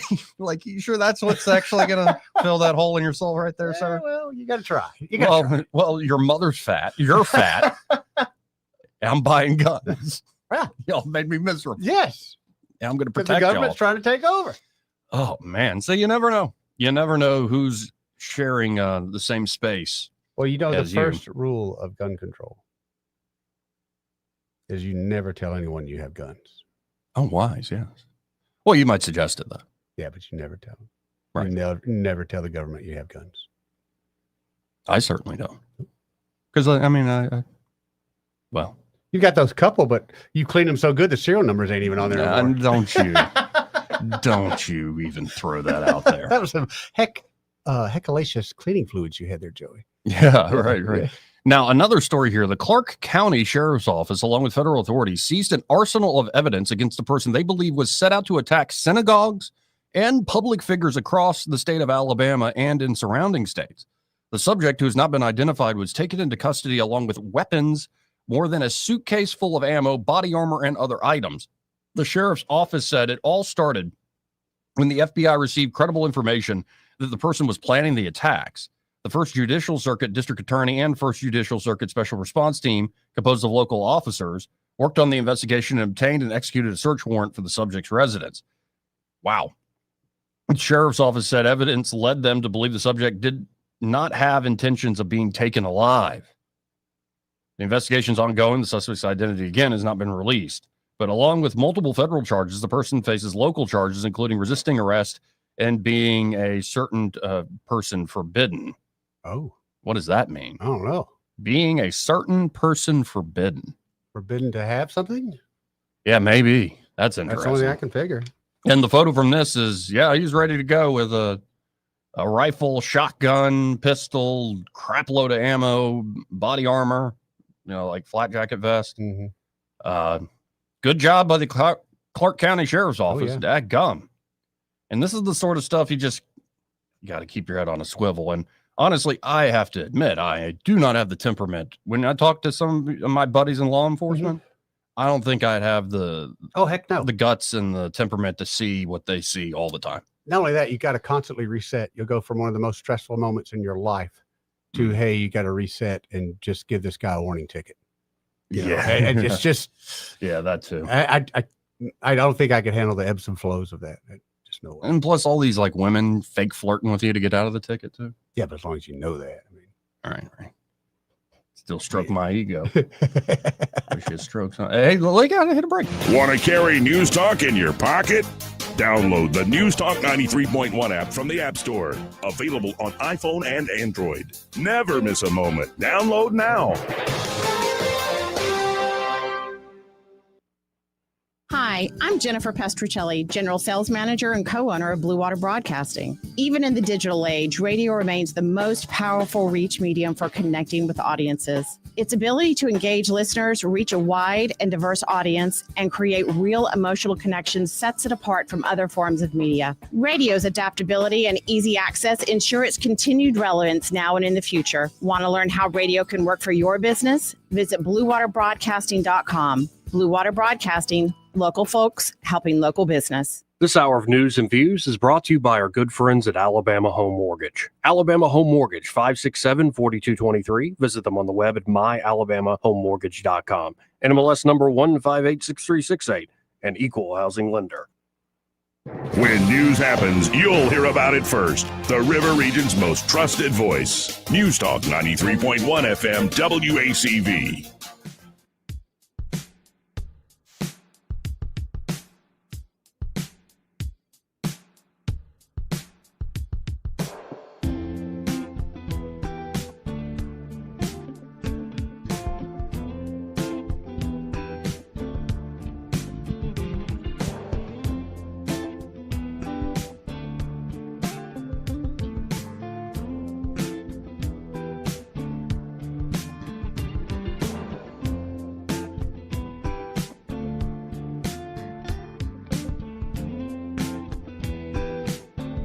Joey Clarke. Welcome back to the program. Let's go right to the phones and talk to Michael Cohen with Cohen's Electronics and Appliances. Hey, Michael, how you doing today? I'm doing pretty good. Pretty good? We got Eddie with the weenie mobile, Yeah. and then we got hear a bunch of heavy breathing. I don't know what's going on over here. Yes. Well, I'm just trying to power through the day after having a fun night last night. I don't suggest day drinking on a Tuesday. Let's start with that. Well, if you just continue to drink, Eddie, then it's not really just day drinking. Yeah, right? yeah, you're right. You're right. Just keep it going. Just called drinking. Just called drinking. That's right. Anyway, what's the score there today at Cohen? The score today is 35-0. I tell you, we've been very fortunate. We had a couple customers that came in. One of them called and ordered televisions and Sonos to go with it and some Michael Jacks. So, and that's a testament to their past experience of having a great installation and having good products. So, I mean, it's so cliche to say, the people make the difference, but it is the people that make the difference. It's the Michael Jacksons that are out there doing the install, or the Rubens, or my delivery crew, or my techs. It's everybody's got a hand in giving these customers the confidence and the trust to continue to buy from Cohen's. And, we're just blessed to have what we have. Yeah, I know it firsthand, and it goes through the generations. All sorts of family members have bought direct with Cohen's, and I know we're not the only family that has been generational going there to Cohen's for all our electronics and appliance needs. And it really is the folks that make the difference. Great products, but really great when you have it's a testament to how long everybody's been on the team, by the way. Like that, right. A lot of turnover sometimes is not a good sign, but it's almost like you got a work family there. But I mean, when you look at Michael Jacks and Ruben, which does the appliance installs, and you look at my salespeople, whether it's appliances and electronics, probably the newest person that we have in that group has been here probably 15, 16 years. Oh, wow. That says a lot. So, yeah, I mean, we're fortunate that they're not smart enough to leave, but we're fortunate enough to have them. Yeah. And then the customers love them. And, we had one guy that passed away. His name was Marion. He worked in customer service, and, he's probably been gone, I don't know, 6 to 8 years. Mm. And we still have customers that call and talk about him and get teary because of him, because he did so great in the customer service area. But we're very fortunate to have the people that we have. Well, folks, y'all get by there on the Boulevard, 2515 Eastern Boulevard. Cohen's is of course open 9 to 6 Monday to Friday, 9 to 4 on Saturdays, and find Michael or one of the great salespeople, just one of the team members. Say, hey, I heard Michael on the radio with Joey and Eddie that day. And it'll be easy to know which day it was, because some people are slacking. We still love them, but they're slacking. As long as I'm getting the love, I'm happy. All right. Well, appreciate you, Michael. You need to stay off the weenie movie. I'm going to try. See you, Michael. All right. Have a great day. You too, brother. We'll be right back. Final hour coming up. Broadcasting from the Riverside Chevrolet Master Control Center, this is WACV Cusana, News Talk 93.1 FM. When it's Chevy, it's Riverside. This is an SRN News special report. I'm Bob Agnew. The Fed has lowered the federal funds target range. Today's decision brings the Fed's key rate down to about 3.9% from what was about 4.1%. It marks a second consecutive 25 basis point cut. The first was back in September. The policy shift described as risk management response to labor market weakness, even as inflation remains stubbornly above the 2% target, around 3%. The Fed emphasized the tension between its dual mandate, supporting employment and controlling inflation, and noted that, quote, the downside risks to employment have risen. And the labor data showed a slowdown. Private payrolls fell by 32,000 in September. The government employment reports were delayed due to the ongoing government shutdown, the U.S. government shutdown hindering official economic reports on everything from jobs to GDP. This has been an SRN News special report.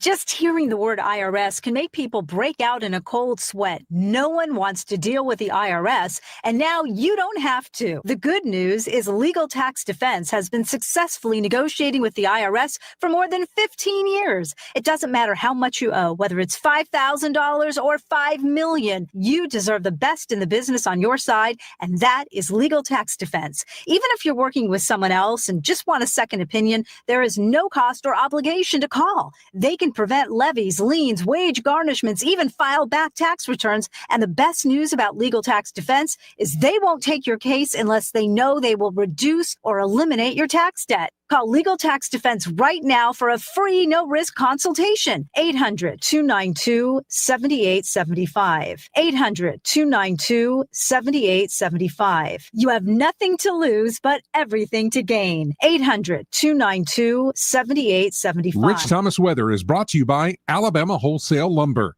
It's more than just great prices on lumber. From Trex decking to energy-efficient windows and Tamco shingles, Alabama Wholesale Lumber has it all. Rich Thomas Weather. Well, hi, everybody. The risk of showers will fade out by about midday today. It will be breezy, cooler today with a high temperature only up to about 61. Tonight will be noticeably cooler behind the cold front as we fall to the 40s. Sunshine is back on Thursday with a high temperature only up to about 60, down to 40 on Thursday night. And on Halloween, look for more sun with a high temperature only up to about 66 and then upper 30s on Friday night. From the Blue Water Weather Center, this is Rich Thomas. Budget Floors and More has the best prices. Carpet as low as 69 cents per square foot. LVP starting at $1.29 a square foot. Sheet vinyl as low as 65 cents per square foot. And the lowest prices on flooring installation supplies. Budget Floors and More across from Delray Publix.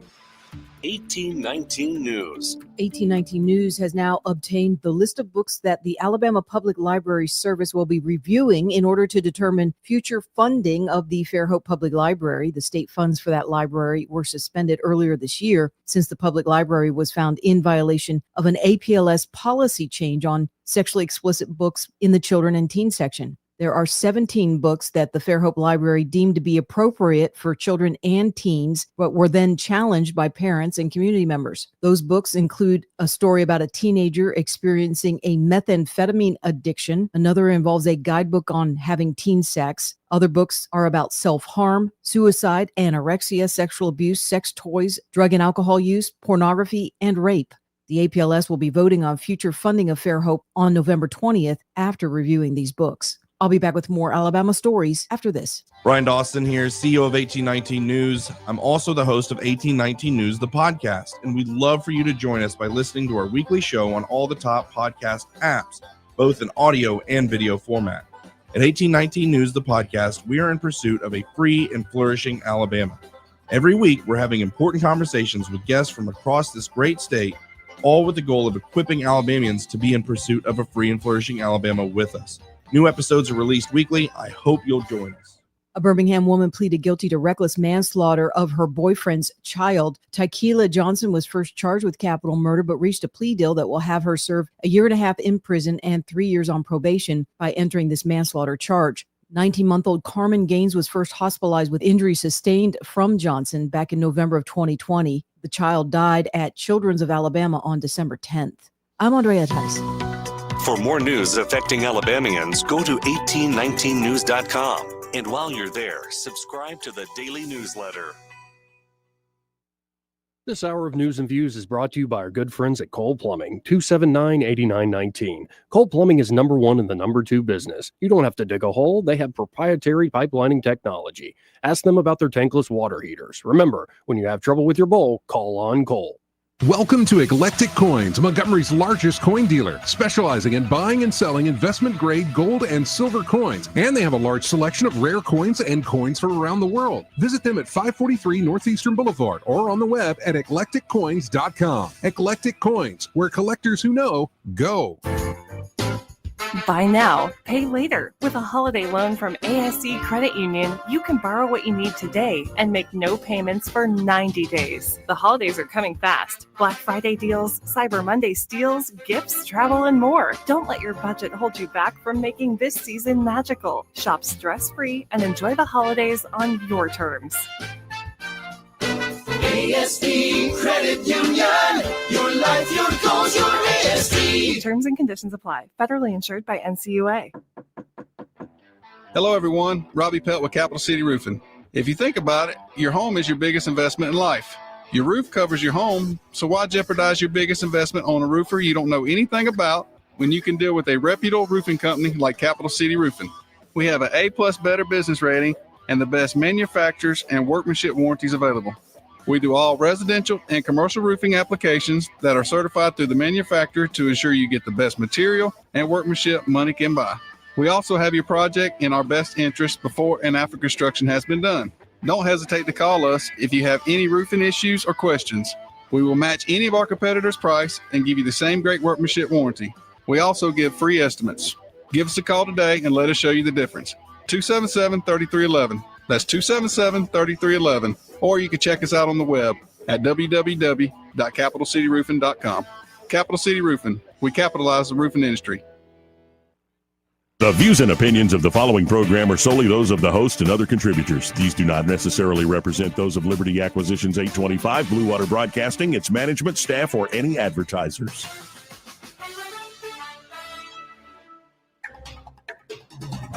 It's time for Montgomery's conversational radio show. It's News and Views on News Talk 93.1 FM. To join the conversation, call 272-9228. Welcome back.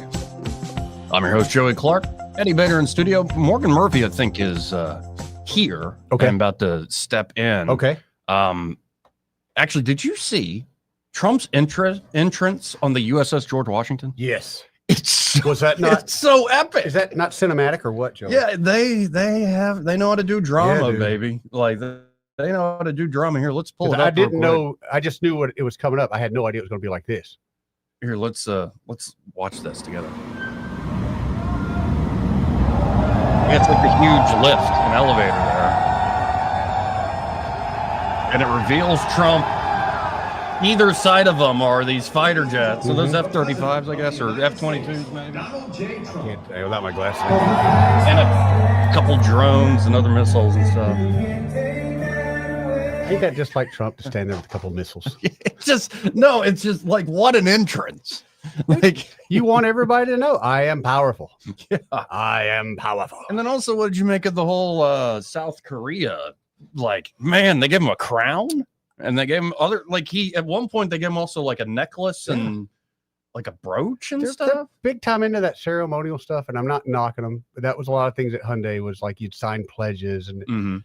But I think the Koreans, I kind of feel this for sure, but the Koreans like a strong man, and Trump, we don't see it here, but the rest of the world sees Trump as a strong man, strong leader. So here's the award. It's like a bunch of big medals and a necklace with a medal, and this is Trump's reaction. Like to wear it right now. Thank you so much. We'll cherish it. Thank you very much, everybody.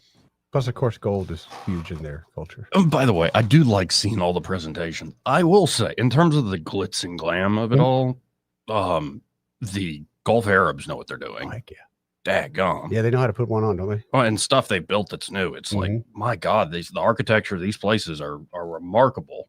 And then I don't know, Japan, I think, beats Korea though in their presentation. I thought there was a bit of a love fest there. Does he get to keep the putter? Because that's a presidential gift, but I thought the presidential gifts get stuck. No, that is a personal gift to him. Yeah. That was like Shinzo. Yeah. And they were good friends. Yeah. And that's pretty tight. Yeah. That was pretty amazing. And then the love he was throwing at the new first female prime minister of Japan. Yeah. Like, it was like he was talking to one of his beauty pageant. Like, he's so sexist.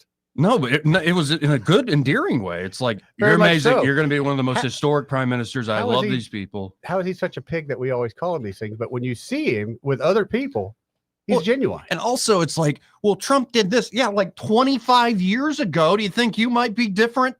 Especially as you get into your late 70s? Yeah, you might change a little bit. There's going to be some changes. You have grandchildren. Yeah, that's going to make changes. Like you start to see the world a little differently. I would hope. Yeah, you do. You really don't have a choice. Yeah. No, if you're out there still trying to pitch a tent in front of every woman at 80 something years old, I don't know if I can help you, man. There's a lot of them out there. Anyway, just saying. Anyway, how about this? Let's hit a quick break. Let's bring on our guest. We'll be right back. He may not know whether he's coming or going, but whether you're going to work or coming home, Greg Budell is there. Mornings 6 till 9 and afternoons 3 till 6. Only on News Talk 93.1 FM WACV. Boo! Guess who? That's right. This is Kim Williams with Alabama Home Mortgage, where we make mortgages easy. If your finances are haunting you, it's time to call Alabama Home Mortgage. 567-4223. That's 567-4223. What if I told you that the money you've been looking for all this time is in your home? This is no trick. By refinancing your mortgage, you may be eligible to lower your interest rate or eliminate monthly mortgage insurance. Would you like to pay off credit card debt, make home improvements, or fund a large purchase? A mortgage refinance may be the answer. What are you waiting for? If your current mortgage payment makes you scream, then it's time to call the Alabama Home Mortgage Team. Clear the cobwebs. Call me, Kim Williams, today at 567-4223 or visit us online at myalabamahomemortgage.com. Alabama Home Mortgage, because there is a difference in mortgage companies. NMLS 1586-368, Equal Housing Lender. This is your roving reporter. Today I'm talking to a lion tamer. What up, Wild Kingdom? I see you're working with the big cats. That's right, man. They're ferocious. Down Garfield are no tender victuals for you. I'll bet you've made so much money that you've had to hire yourself a money man. Yeah, man, and I've hired the best. You mean the man who could quite possibly be the most beloved asset preservationist in the world? That's right, man. David Ernest. The money man with the money plan. Yeah, Daddy-O, and you can call him toll-free at 833-596-7233. And those last 4 digits spell out the word safe. Yeah, man. Mr. Jinx, stop that. That's disgusting. Tell me, how did you get into this business? Well, my Uncle Claude, who was also a lion tamer, taught me everything I know. And what was your Uncle Claude's last name? Badley. Claude Badley. Yeah, excuse me. I gotta go scoop out the litter box. Make sure you get that joke while you're at it. For too long, Alabama's statewide news companies have shamed us for our conservative Christian values. Alabama deserves a news company that cherishes our culture, a company that isn't bought and paid for by the powers that be. 1819 News is that company. Run by Alabamians for Alabamians, 1819 News celebrates what is good and beautiful about our state, while exposing those who work against our values in secret. Just go to 1819news.com to learn more. Subscribe to our newsletter. That's 1819news.com. This hour of news and views is brought to you by our good friends at Cole Plumbing, 279-8919. Cole Plumbing is number one in the number two business. You don't have to dig a hole. They have proprietary pipelining technology. Ask them about their tankless water heaters. Remember, when you have trouble with your bowl, call on Cole. Big news! Phillips Dunn Animal Hospital has a new name. But don't worry, everything you love is still the same. Now they're Pike Road Animal Hospital, still at 5148 Troy Highway. Still the same great team you've trusted for years. Same friendly faces, same expert care, just a new name, and still offering boarding, grooming, and doggy daycare. Pike Road Animal Hospital, formerly Phillips Dunn Animal Hospital. New name, same heart. Compassion you know, care that you trust. You're listening to Leaf Filter Radio, and the guru of gutter protection himself, Chris Coonahan, is here to take your most pressing leaf-related questions. Hey, everybody, Chris here. I understand we have Ron on the line. Ron, where are you calling from? Uh-oh. Ron, are you calling from a ladder? Well, I was. I wanted to ask Chris what I need to do to get my gutters ready to have leaf filter installed. Oh, Ron, you don't have to do anything. A Leaf Filter Trusted Pro will come out and clean out your gutters, realign and seal your gutters, and install Leaf Filter, America's #1 gutter protection system. So I didn't need to get on this ladder? Ron, Leaf Filter Trusted Pros are in your neighborhood and ready to help. Just visit leaffilter.com/radio to schedule your free gutter inspection and get up to 30% off. Thank goodness. What was that site? To get this special radio offer, go to leaffilter.com/radio for your free gutter inspection today and get up to 30% off. That's leaffilter.com/radio for up to 30% off. leaffilter.com/radio. See representative for warranty details. This hour of news and views is brought to you by our good friends at Cole Plumbing, 279-8919. Cole Plumbing is #1 in the #2 business. You don't have to dig a hole. They have proprietary pipelining technology. Ask them about their tankless water heaters. Remember, when you have trouble with your bowl, call on Cole. The Rich Thomas Weather Network, brought to you by Montgomery Paint and Body. From little fender benders to total body repair, MPB will fix it good as new, maybe better. For 4 decades, the Turner family has been getting you back on the road. Call 279-7325. Rich Thomas Weather. Well, hi, everybody. The risk of showers will fade out by about midday today. It will be breezy, cooler today with a high temperature only up to about 61. Tonight will be noticeably cooler behind the cold front as we fall to the 40s. Sunshine is back on Thursday with a high temperature only up to about 60, down to 40 on Thursday night. And on Halloween, look for more sun with a high temperature only up to about 66 and then upper 30s on Friday night. From the Blue Water Weather Center, this is Rich Thomas. The premier place the River Region turns to for news, weather, traffic, and opinion. News Talk 93.1 FM WACV.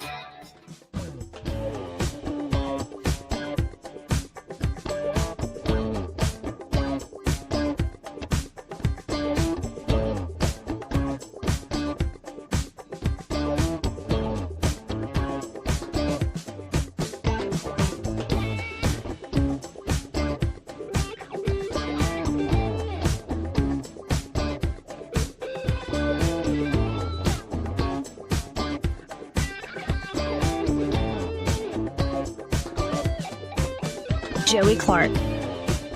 Welcome back. I'm your host, Joey Clarke. Eddie Bader's still here. How you doing, Eddie? Pretty good. How you doing, bro? I'm all right. And we have Morgan Murphy, candidate to be your next United States Senator from the great state of Alabama, here in the studio. How you doing today, sir? Man, it's awesome to be with you, Joey. Yeah, good to see you. Yeah, thank you. Good to see you. Now, where all have you been kind of traveling in campaign world, all up and down the state, I suppose? Oh, all over the state, from the big cities to, out in Marion County, past this cool Cadillac that was a 67 Cadillac sitting by the side of the road and had a missile on top of it. Oh, nice. Is that our That's new... Alabama, baby. Yeah, it was awesome. That's Alabama. I was like, that could be our new littoral combat ship right there. Yeah, and it's like I don't envy being a candidate because I know there's a lot of hard work that goes into it that often the average voter doesn't see. But I do envy sometimes statewide candidates being able to see this beautiful state It's of ours. awesome. It's the longest job interview of my life, but it is awesome being able to go around the state. Now, for folks who don't know, you didn't hear our last interview. Can we just lay out the 101, your backstory? Yeah, I am a 26-year veteran of the United States Navy. I'm a Navy reservist and a captain. I've been activated 3 times, once to a war zone, to Afghanistan. So I'm a veteran of Afghanistan. I was there in 2010 and 2011. I saw our culture falling apart here in the aughts and the teens and got so frustrated that I thought, if normal people don't go to Washington, I'm not a politician, but normal people don't go to Washington, we're going to lose the country. So I went to work for Trump in the last year of his first term, which you may remember was COVID. So it wasn't exactly the best year on earth to get into politics, but I did and I was the press secretary to the SecDef, now the Secretary of War, which is a much cooler title. Yes, it is. But I was there until January 20th and left the Pentagon, and then Coach Tuberville, our newly elected senator, hired me to be his national security advisor.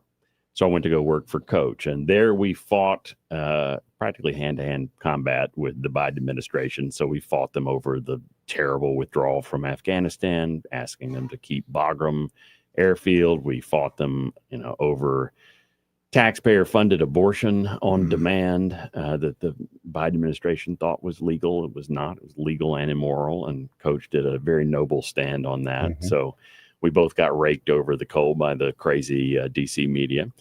And then, of course, we fought them on just a host of just stupidity, but recruiting, all kind of military issues. And I left Coach's office and went to work for America First Policy Institute. So wrote policy for the incoming Trump administration. That's I wrote national security policy for them.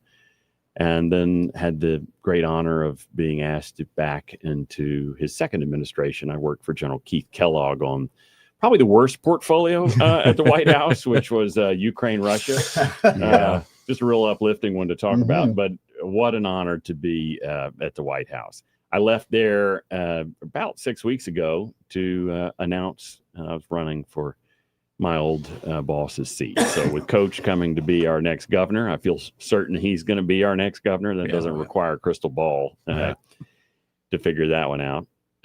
I just said to him, he fought so hard. We cannot let your seat go to a rhino. We can't let your seat go to somebody that doesn't. He's the strongest MAGA voice in the Senate. Don Jr. said about a week ago on a podcast, he said, we only have like 4 senators who are MAGA. Right. I mean, really they hide it well, but a lot of them just can't wait for Trump to leave. They're all looking forward to saying goodbye to America first, saying goodbye to Trump. And so I'm telling the people of Alabama, if you like what Trump did and you like what Coach Tuberville did and is doing, well, you'll like what Morgan Murphy does, because I work for both of those guys. I'm Trump tested. Well, and folks, if you want to contribute to his campaign or are looking to learn more yourself with your own eyes, murphyforsenate.com. It's Murphy, F-O-R, spelled out at murphyforsenate.com. Real quick on what you just ran through there. What, when you're working for the America First policy folks, what aspect of national security did you write about? The one I worked on I'm most proud of was Secretary Wilkie. Robert Wilkie was our Secretary of Veterans Affairs. So we co-authored a piece together on the industrial base, on the defense industrial base. I'm a huge proponent of manufacturing, and I think it was just stupid of politicians over basically my whole lifetime, 50 years of giving away America's manufacturing base, basically for Wall Street arbitrage, so that they could make money off the backs of getting cheap labor in China and Taiwan. I said at the time that letting China into the World Trade Organization was boneheaded. It's still boneheaded. They cheat, they lie, they steal. They're awful. The Chi-Coms are awful, and they are seeking to destroy us. And I don't think you can say that too clearly and too often. I mean, it just needs to be said. They want to destroy our way of life. I have nothing against the Chinese people, but their government is horrendous. Right. So we have got to bring manufacturing back. It's a matter of national defense that we bring manufacturing back to this country. World War II, we converted, Cadillac started making tanks and Ford started making aircraft, and Singer Sewing Machine Company made, Colt 45s, right? You can't convert a YouTuber to a welder very easily, right? We need to have those base skills here. I'm happy to say Alabama leads the way in manufacturing. We're one of 6 states where manufacturing is the #1 employer in the country. And I think we can show the rest of the country how to do it. That's something I'm dying to talk about in the halls of the Senate, because Alabama just has, started with Mercedes. It brings good, high-paying jobs to people that pay a wage that, young people can afford to buy a house with a wage that you earn at Mercedes or Toyota or Honda or Hyundai, ThyssenKrupp.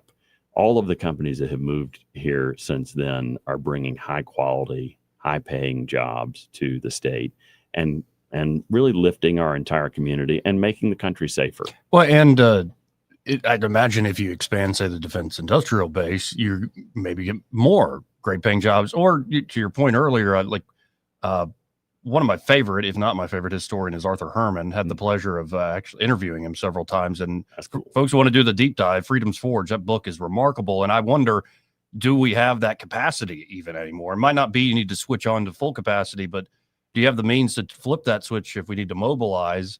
And then you get into questions in my mind of, are we making the right stuff too? It's one thing to build the advanced technological warfighting assets that we have, but then you look at like Ukraine and you look at the use of drones and like, could we spit out and manufacture a bunch of cheap stuff that actually still gets the job done at the same time? I don't know. Short I'm answer, wondering. no. Short answer, no. And that's what, this is not great news. This is not a happy message for me to say on the campaign trail, but we're not ready. We're not ready. Russia's outproducing us in the simplest munition I can think of. 155 rounds. Yep. Not complicated to make, right? And they're outproducing, I think it's like 4-1 right now. And that's not just outproducing the United States, they're outproducing everybody, all of NATO. What a disaster that is. And it's on just about any place you look in our munitions stockpile. Stingers, javelins, Gimlers, HIMARS, you name it. We've given away more Stingers in the past 2 years than we've manufactured in the past 20 years. And there's not someone in Washington saying, hey, is that a good idea? Right. And that's why I feel compelled to run. I feel really called to run for Senate so that I can say, this isn't a good idea to give away our entire stockpiles. We are now below congressionally mandated minimums, and not just munitions, everywhere. Congress says we need 350 ships. How many do we have? 287. We cannot do the job assigned to us by Congress. The Navy they're going to make a real fine effort, right? Of course. But we are not giving them the tools they need to do the job. And that's a disgrace to our sailors. And that is our politicians have let us down. Well, and I love that you were one of the people, the man behind Tuberville there as he's making that stand up against the Pentagon. And I remember watching some of those committee hearings and him really worried about recruitment and all aspects of it. So I think you would be a natural heir, a natural fit to continue that work because you were doing the work. Now, you mentioned to me, and I definitely want to get into this because I saw that Coach Tuberville was wrapped up in Jack Smith's little surveillance. Yeah. I'm more actually, I have to be honest. I always love it when Lindsey Graham gets mad because he's just so good at it. I'm so mad right now. They spied on me. Lindsey, you said I have nothing to hide when the whole Snowden thing came up. Anyway, it wasn't just Senator Tuberville and the other senators. I believe you were caught up in the Arctic frost thing. That's right. So when you look at how our intelligence agencies, I've been getting classified hearings, classified briefings for 20 years. And when you look at how our intelligence agencies operate, they have what's called a 2-hop rule. Okay.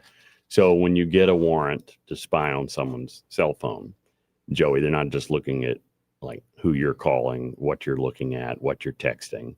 They can also then scrape the information of anyone you're talking to regularly. Mm-hmm. Well, guess who Senator Tuberville will probably talk to, at least once a day on his cell phone about national security issues. And what, we were like, I was most certainly, and any staffer, anyone that talked to, donors, politicians here in Alabama, friends and family, staffers were all caught up. And that's a horrible thing to know that my own government, that I pledged my life to support. Mm-hmm. I pledged my life and the past 26 years of my life to support and defend our Constitution, that our own intelligence agencies were scraping my cell phone. And I'd imagine it wasn't like a narrow, just a few I'd imagine when they get your phone records, they get your phone records in total. Yeah. They get the NSA is good at this. I mean, the thing that we're pretty bad at human intelligence. We're really good at signals intelligence. Really good at it. Is there going to be any accountability for this? Have you heard anything? There better be, and that's one of the reasons I'm running. This to me makes Watergate look like a jaywalking ticket. Like you spied on sitting members of the United States Senate. And that was personally approved at the highest levels of our government. That was approved, Merrick Garland and up. approved that. And it to me, it's a disgrace. It's an absolute trampling of the Constitution. And I am going to be really loud about that in this campaign, and really loud about that in the halls of the Senate. Well, we have rights. I want to see that, because I got interested in politics a while before this, but something that really just like set me on fire was the Edward Snowden leaks. And it's not so much the conversation moved to Snowden's a traitor and all this stuff, and I'm not as much interested in the man. It's like the information was dumped. And I remember this moment where it's President Obama at the State of the Union said, we're going to get to the bottom of all these surveillance things, and it was crickets. So I would love to have a voice that's up there saying, no, we are going to defend our individual liberties and rights, especially our right to, our own persons and effects, and like your own government shouldn't be snooping on you, especially when they see you as like you're a political opponent. Yeah. And I could say, for folks who don't understand, like, I'm probably not being spied on. I'm not important enough. I'm not knocking people's heads together as much or making waves as much. But as soon as you do, that capability exists, and you've got to take that into account. Yep. As soon as you're a threat to them.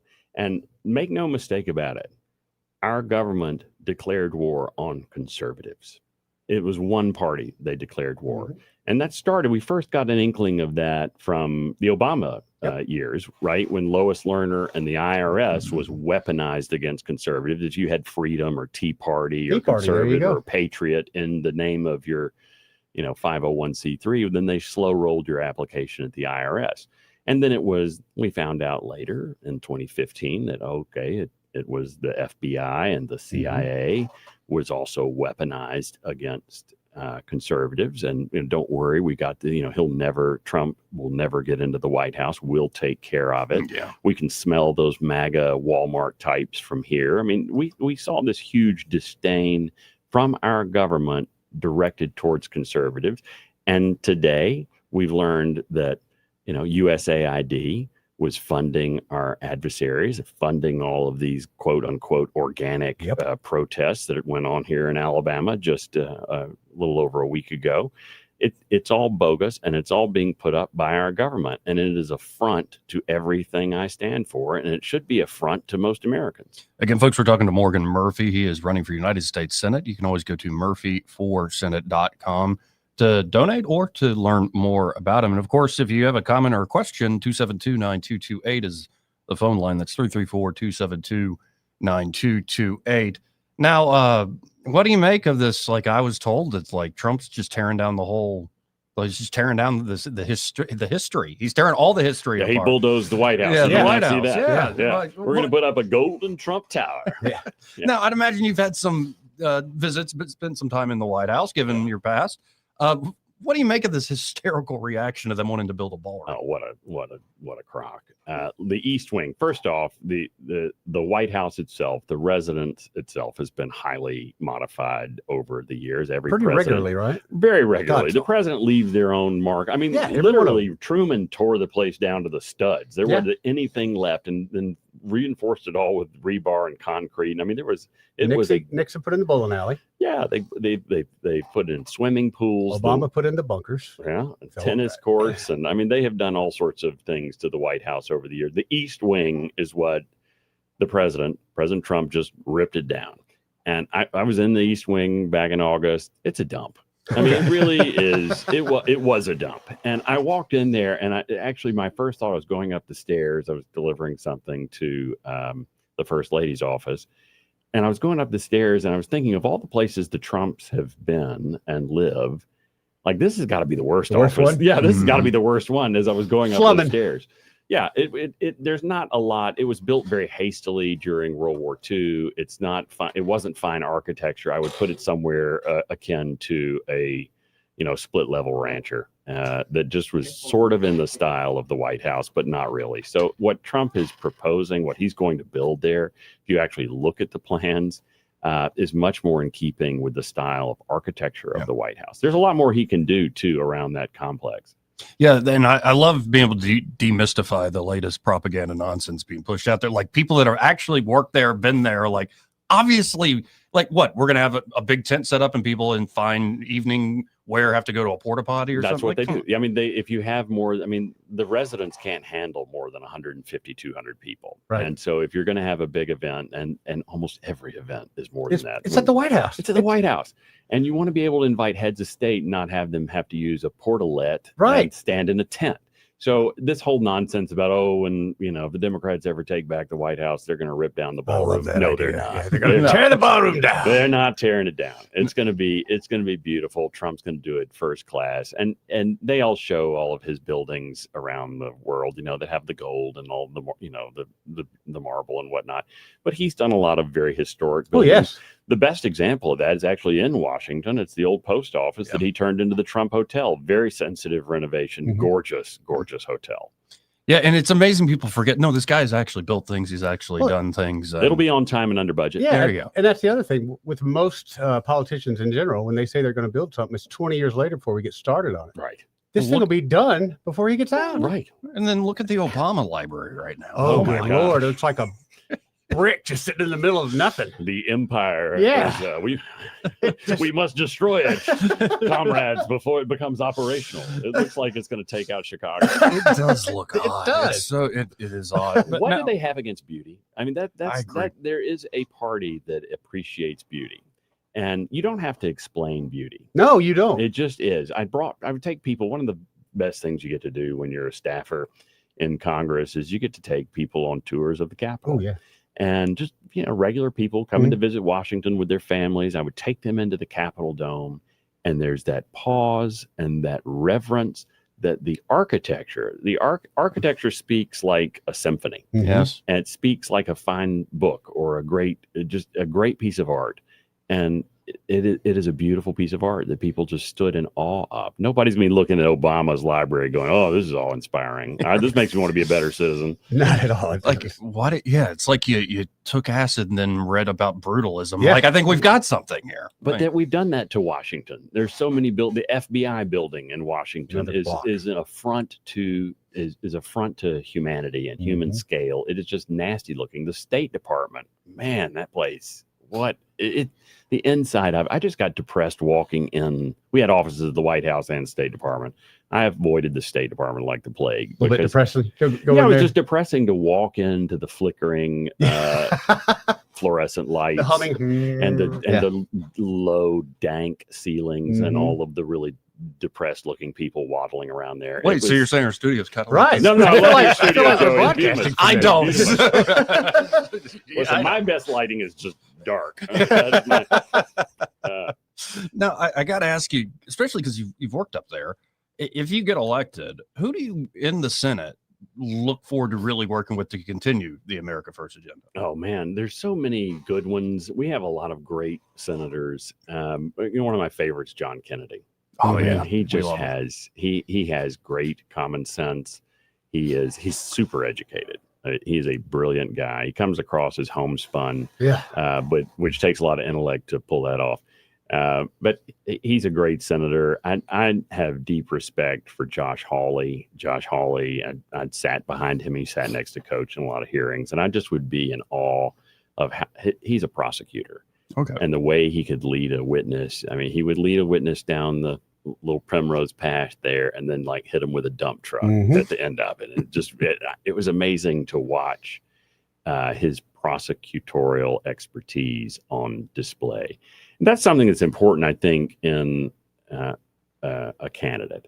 If you want to play in the NBA, it's probably good to have dribbled a basketball before. Yes. If you want to be a success in the United States Senate, it's probably a good idea to know how it works. Everybody says about Trump, like he's much more effective term 2 than he was term 1. Not that he wasn't effective he was effective in term 1, but he's so much more effective now because he knows where all the swamp creatures are buried, and he knows how Washington works, and he's using that to his advantage.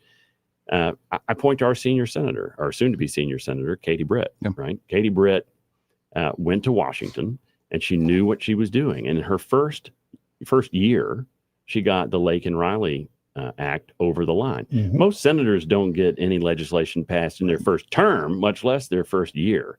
That's my pattern. I'm a former staffer. I know how it works. I can get in there and be effective day one because I know the Senate. I know its personalities. I know what cloture is, what a hotline is, how to get legislation through, how the personalities of the Senate work, how committees work, how the staff work together.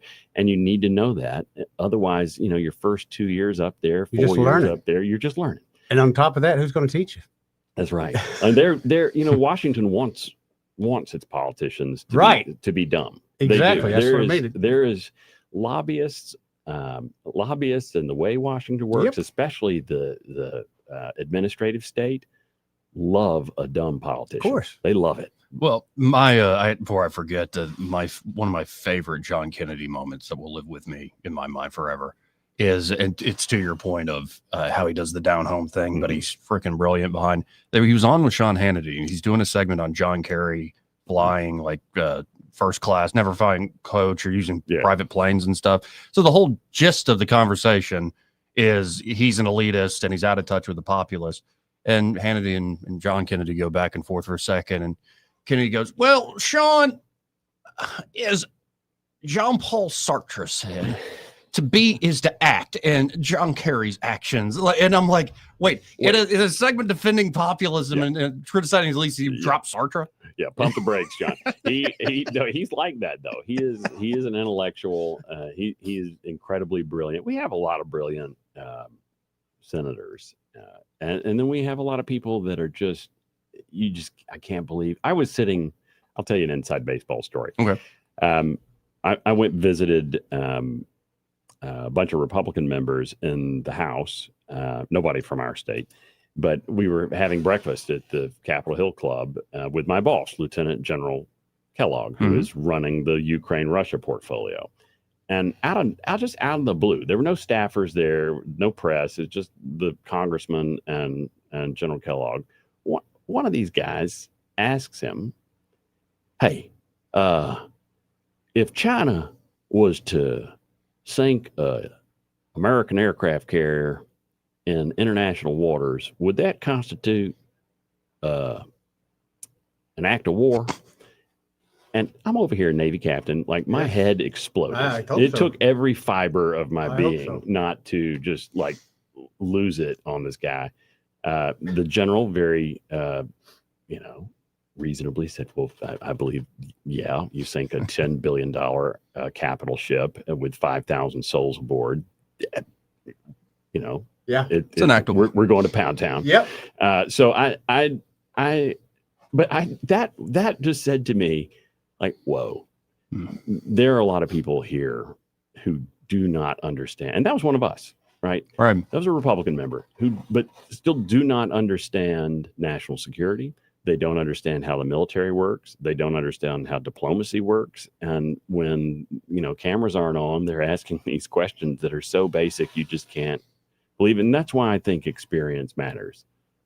Now, if you are elected, I'd imagine you want to be on like the Armed Services Committee or 100%.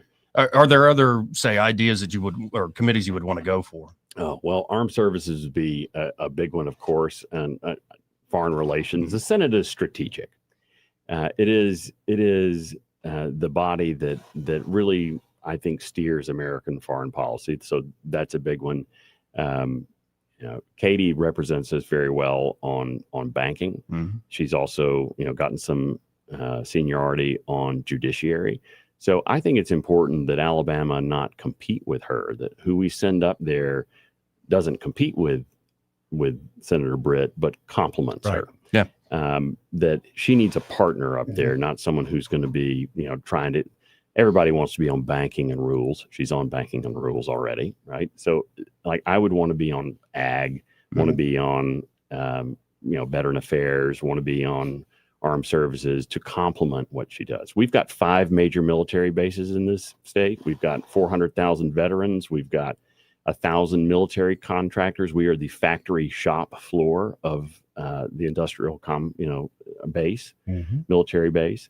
And so we need someone who knows their way around the military to represent us in that very important committee. Coach is the head of Sea Power, and that is huge for Mobile. Like we need to build more ships. China built 900 last year. We built 7. Yeah.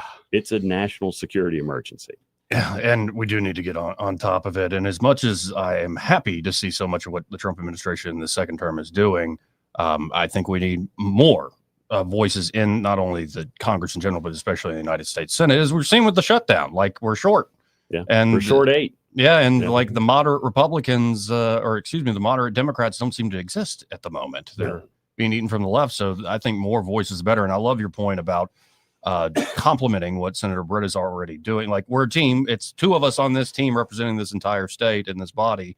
And 2 freshmen. Right. So 2 freshmen, like, how you typically are successful in the Senate is you stay there 18 years, right? You stay there 3 terms, and then you've got some authority and power. And so the 2 freshman senators this is the first time in a long time. I mean, think about our senators, Hal Heflin and Senator Shelby. I mean, they were there a long time and accumulated a lot of power. Senator Britt will need someone who's going to work very closely with her to make sure that the people of Alabama are represented. So we're pretty much out of time. You got any parting shots? And again, folks, if you're interested in learn more, we've been talking to Morgan Murphy. He's running for United States Senate. You can always go to murphyforsenate.com. But any parting shots? Parting thoughts is, go to murphyforsenate.com and look at the issues.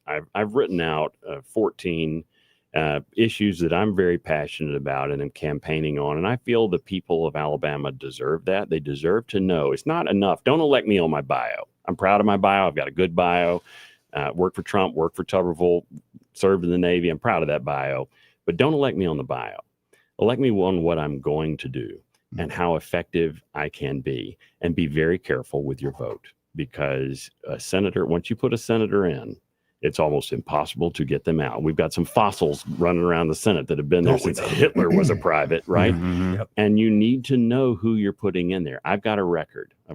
You can go and you can read. You can read my articles going back 30 years about my views, and you know that I am a rack-ribbed conservative, and I will be a consistent, reliable MAGA voice in the Senate.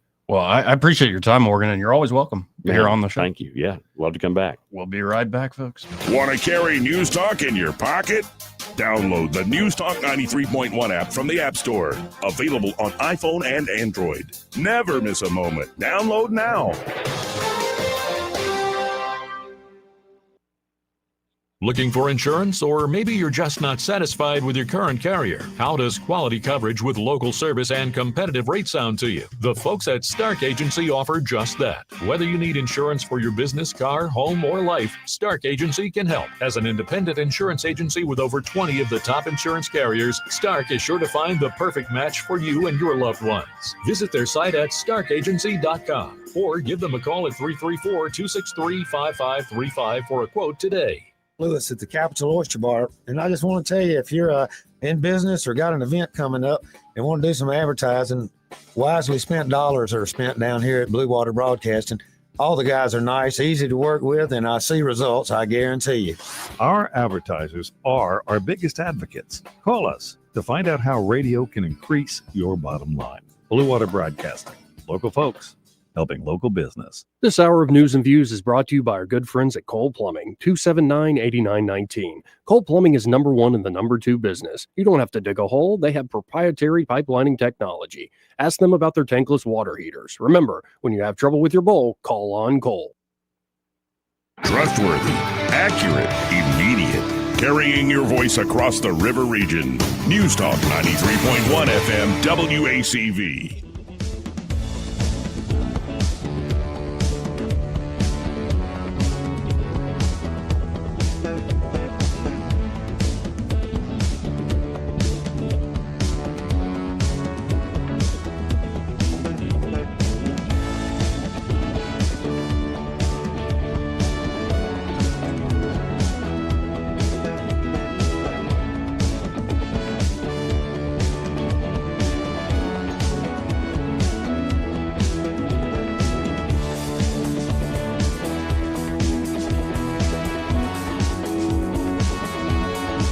Clarke. Welcome back. It's great seeing Morgan Murphy. Great having him in the studio. And it has become a crowded field there in that race, but you never know, folks. You never know who might be able to actually capture the hearts and minds and imagination of the people of Alabama, and I like what Morgan Murphy was laying down very much, especially given his background. But those ideas, I hope, are what win the day, are the best ideas. That it's not just another popularity contest, Right. if that makes any sense. Because I think having those robust ideas and his point about continuing on with the MAGA America First aspect of this, because he's 100% right that there are so many folks who can't wait for Daddy Trump to retire. You're right. And I can't, and he laid it out there. There are a few senators that are very MAGA, but it's a lot less than most people think. 272-9228. Let's go to Ray Bowles. Let's talk to Ray. Hey, Ray, how you doing? I'm good. That was a good interview. Are y'all going to have Barry Moore on? Anytime. I haven't heard from his folks, but I got it. I'll text one of his people. I would love to have Barry on. Okay. So when you do, ask him if he knows Mama. Pat Bowles. You can't say Mama. Say, hey, do you know Pat Bowles by any chance? Hold on. What if he says, yeah, I know Mama? Hey, Barry, you know Mama? Ask him if he knows Pat Bowles. He loves Mama. He's a big fan of Mom. Pat Bowles. So yeah. Ask him if you get him on. That's one question. I don't ask you a lot of favors. I'm asking that favor just to see his reaction. All right. Okay. Definitely will. Yeah. Definitely will do that. Yeah, that'll be a good one. But if you want a good reaction, call Private Carpet. Let's come out and measure those floors for free. We've got tons of great deals going on all the way through the end of the year. I've got carpet marked down $10 a yard, installed. I mean, it just goes on and on. I'm actually heading to Pike Road right now to measure a job. We'll come out, free measurement. We can say you got a new floor down. Just that simple.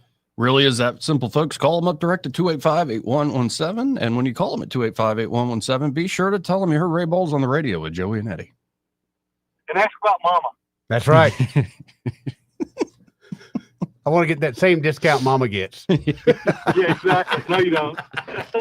Daddy won't let me give anybody else that discount. Oh, he gets mad when I give Mama's discount. No, you got to be careful. It might be like, oh, that's one of George Santos's nicknames. Like, be careful. You never know. Hey, real story. She was wanting her shower done, right? And Yeah. Lily, he came home and I had the whole thing ripped out. Like he went to work at 7. He got home at 5 and the whole bathroom was gutted. I didn't say a word about it. He was not happy with me on that one. Somebody got to shower in the yard. I said, hey, I ain't going to tell Mama no. I'm sorry. All right. Y'all have a great day. You too, Ray. Take care, brother. Well, just a few minutes left here. I'm trying to think, what did I learn today? Oh, the left's being eaten from the left. Yeah. More and more. Like some of this is now what's happening is Montgomery is softening. The more people are putting stuff out there. I don't know if you heard me talking to Papa B earlier, but he literally did the Norm Macdonald joke. Really? Yeah. Oh, I didn't know that. You remember that old Norm tweet that's become a meme? In a way, let me see if I can find it again. Well, actually, I think I remember. He goes, imagine if ISIS, how awful it would be if ISIS detonated a nuclear bomb and killed 50 million Americans. The backlash to peaceful Muslims would be crazy. I do remember that joke. And this is where Mondami is like, the way he talked about 9/11. Damn, man. Like it came across as, no, the real victims were the Muslims. Did you hear the comment his mother made? That's come out too. Kind of showing their true colors. Oh, and his father. Yeah. True colors. Right. And I don't think this is like as organic as people think, because I said as soon as I saw this cat, he's very good at how he presents himself. He's a great communicator. And whoever's running that campaign, it's a brilliant campaign. But his ideas, the socialist ideas, you're also seeing the guy in Minneapolis running in that way. Yeah. And when you see this like full bore, full throated socialism, we're not talking like light mixed economies and stuff. You're talking hardcore. Let's rent control for everybody. What I would hope to say is we just shine a light on it, and that where it might be working in Minneapolis or New York City in these deep blue areas, it doesn't work in the purple areas. It doesn't work in the red states at all.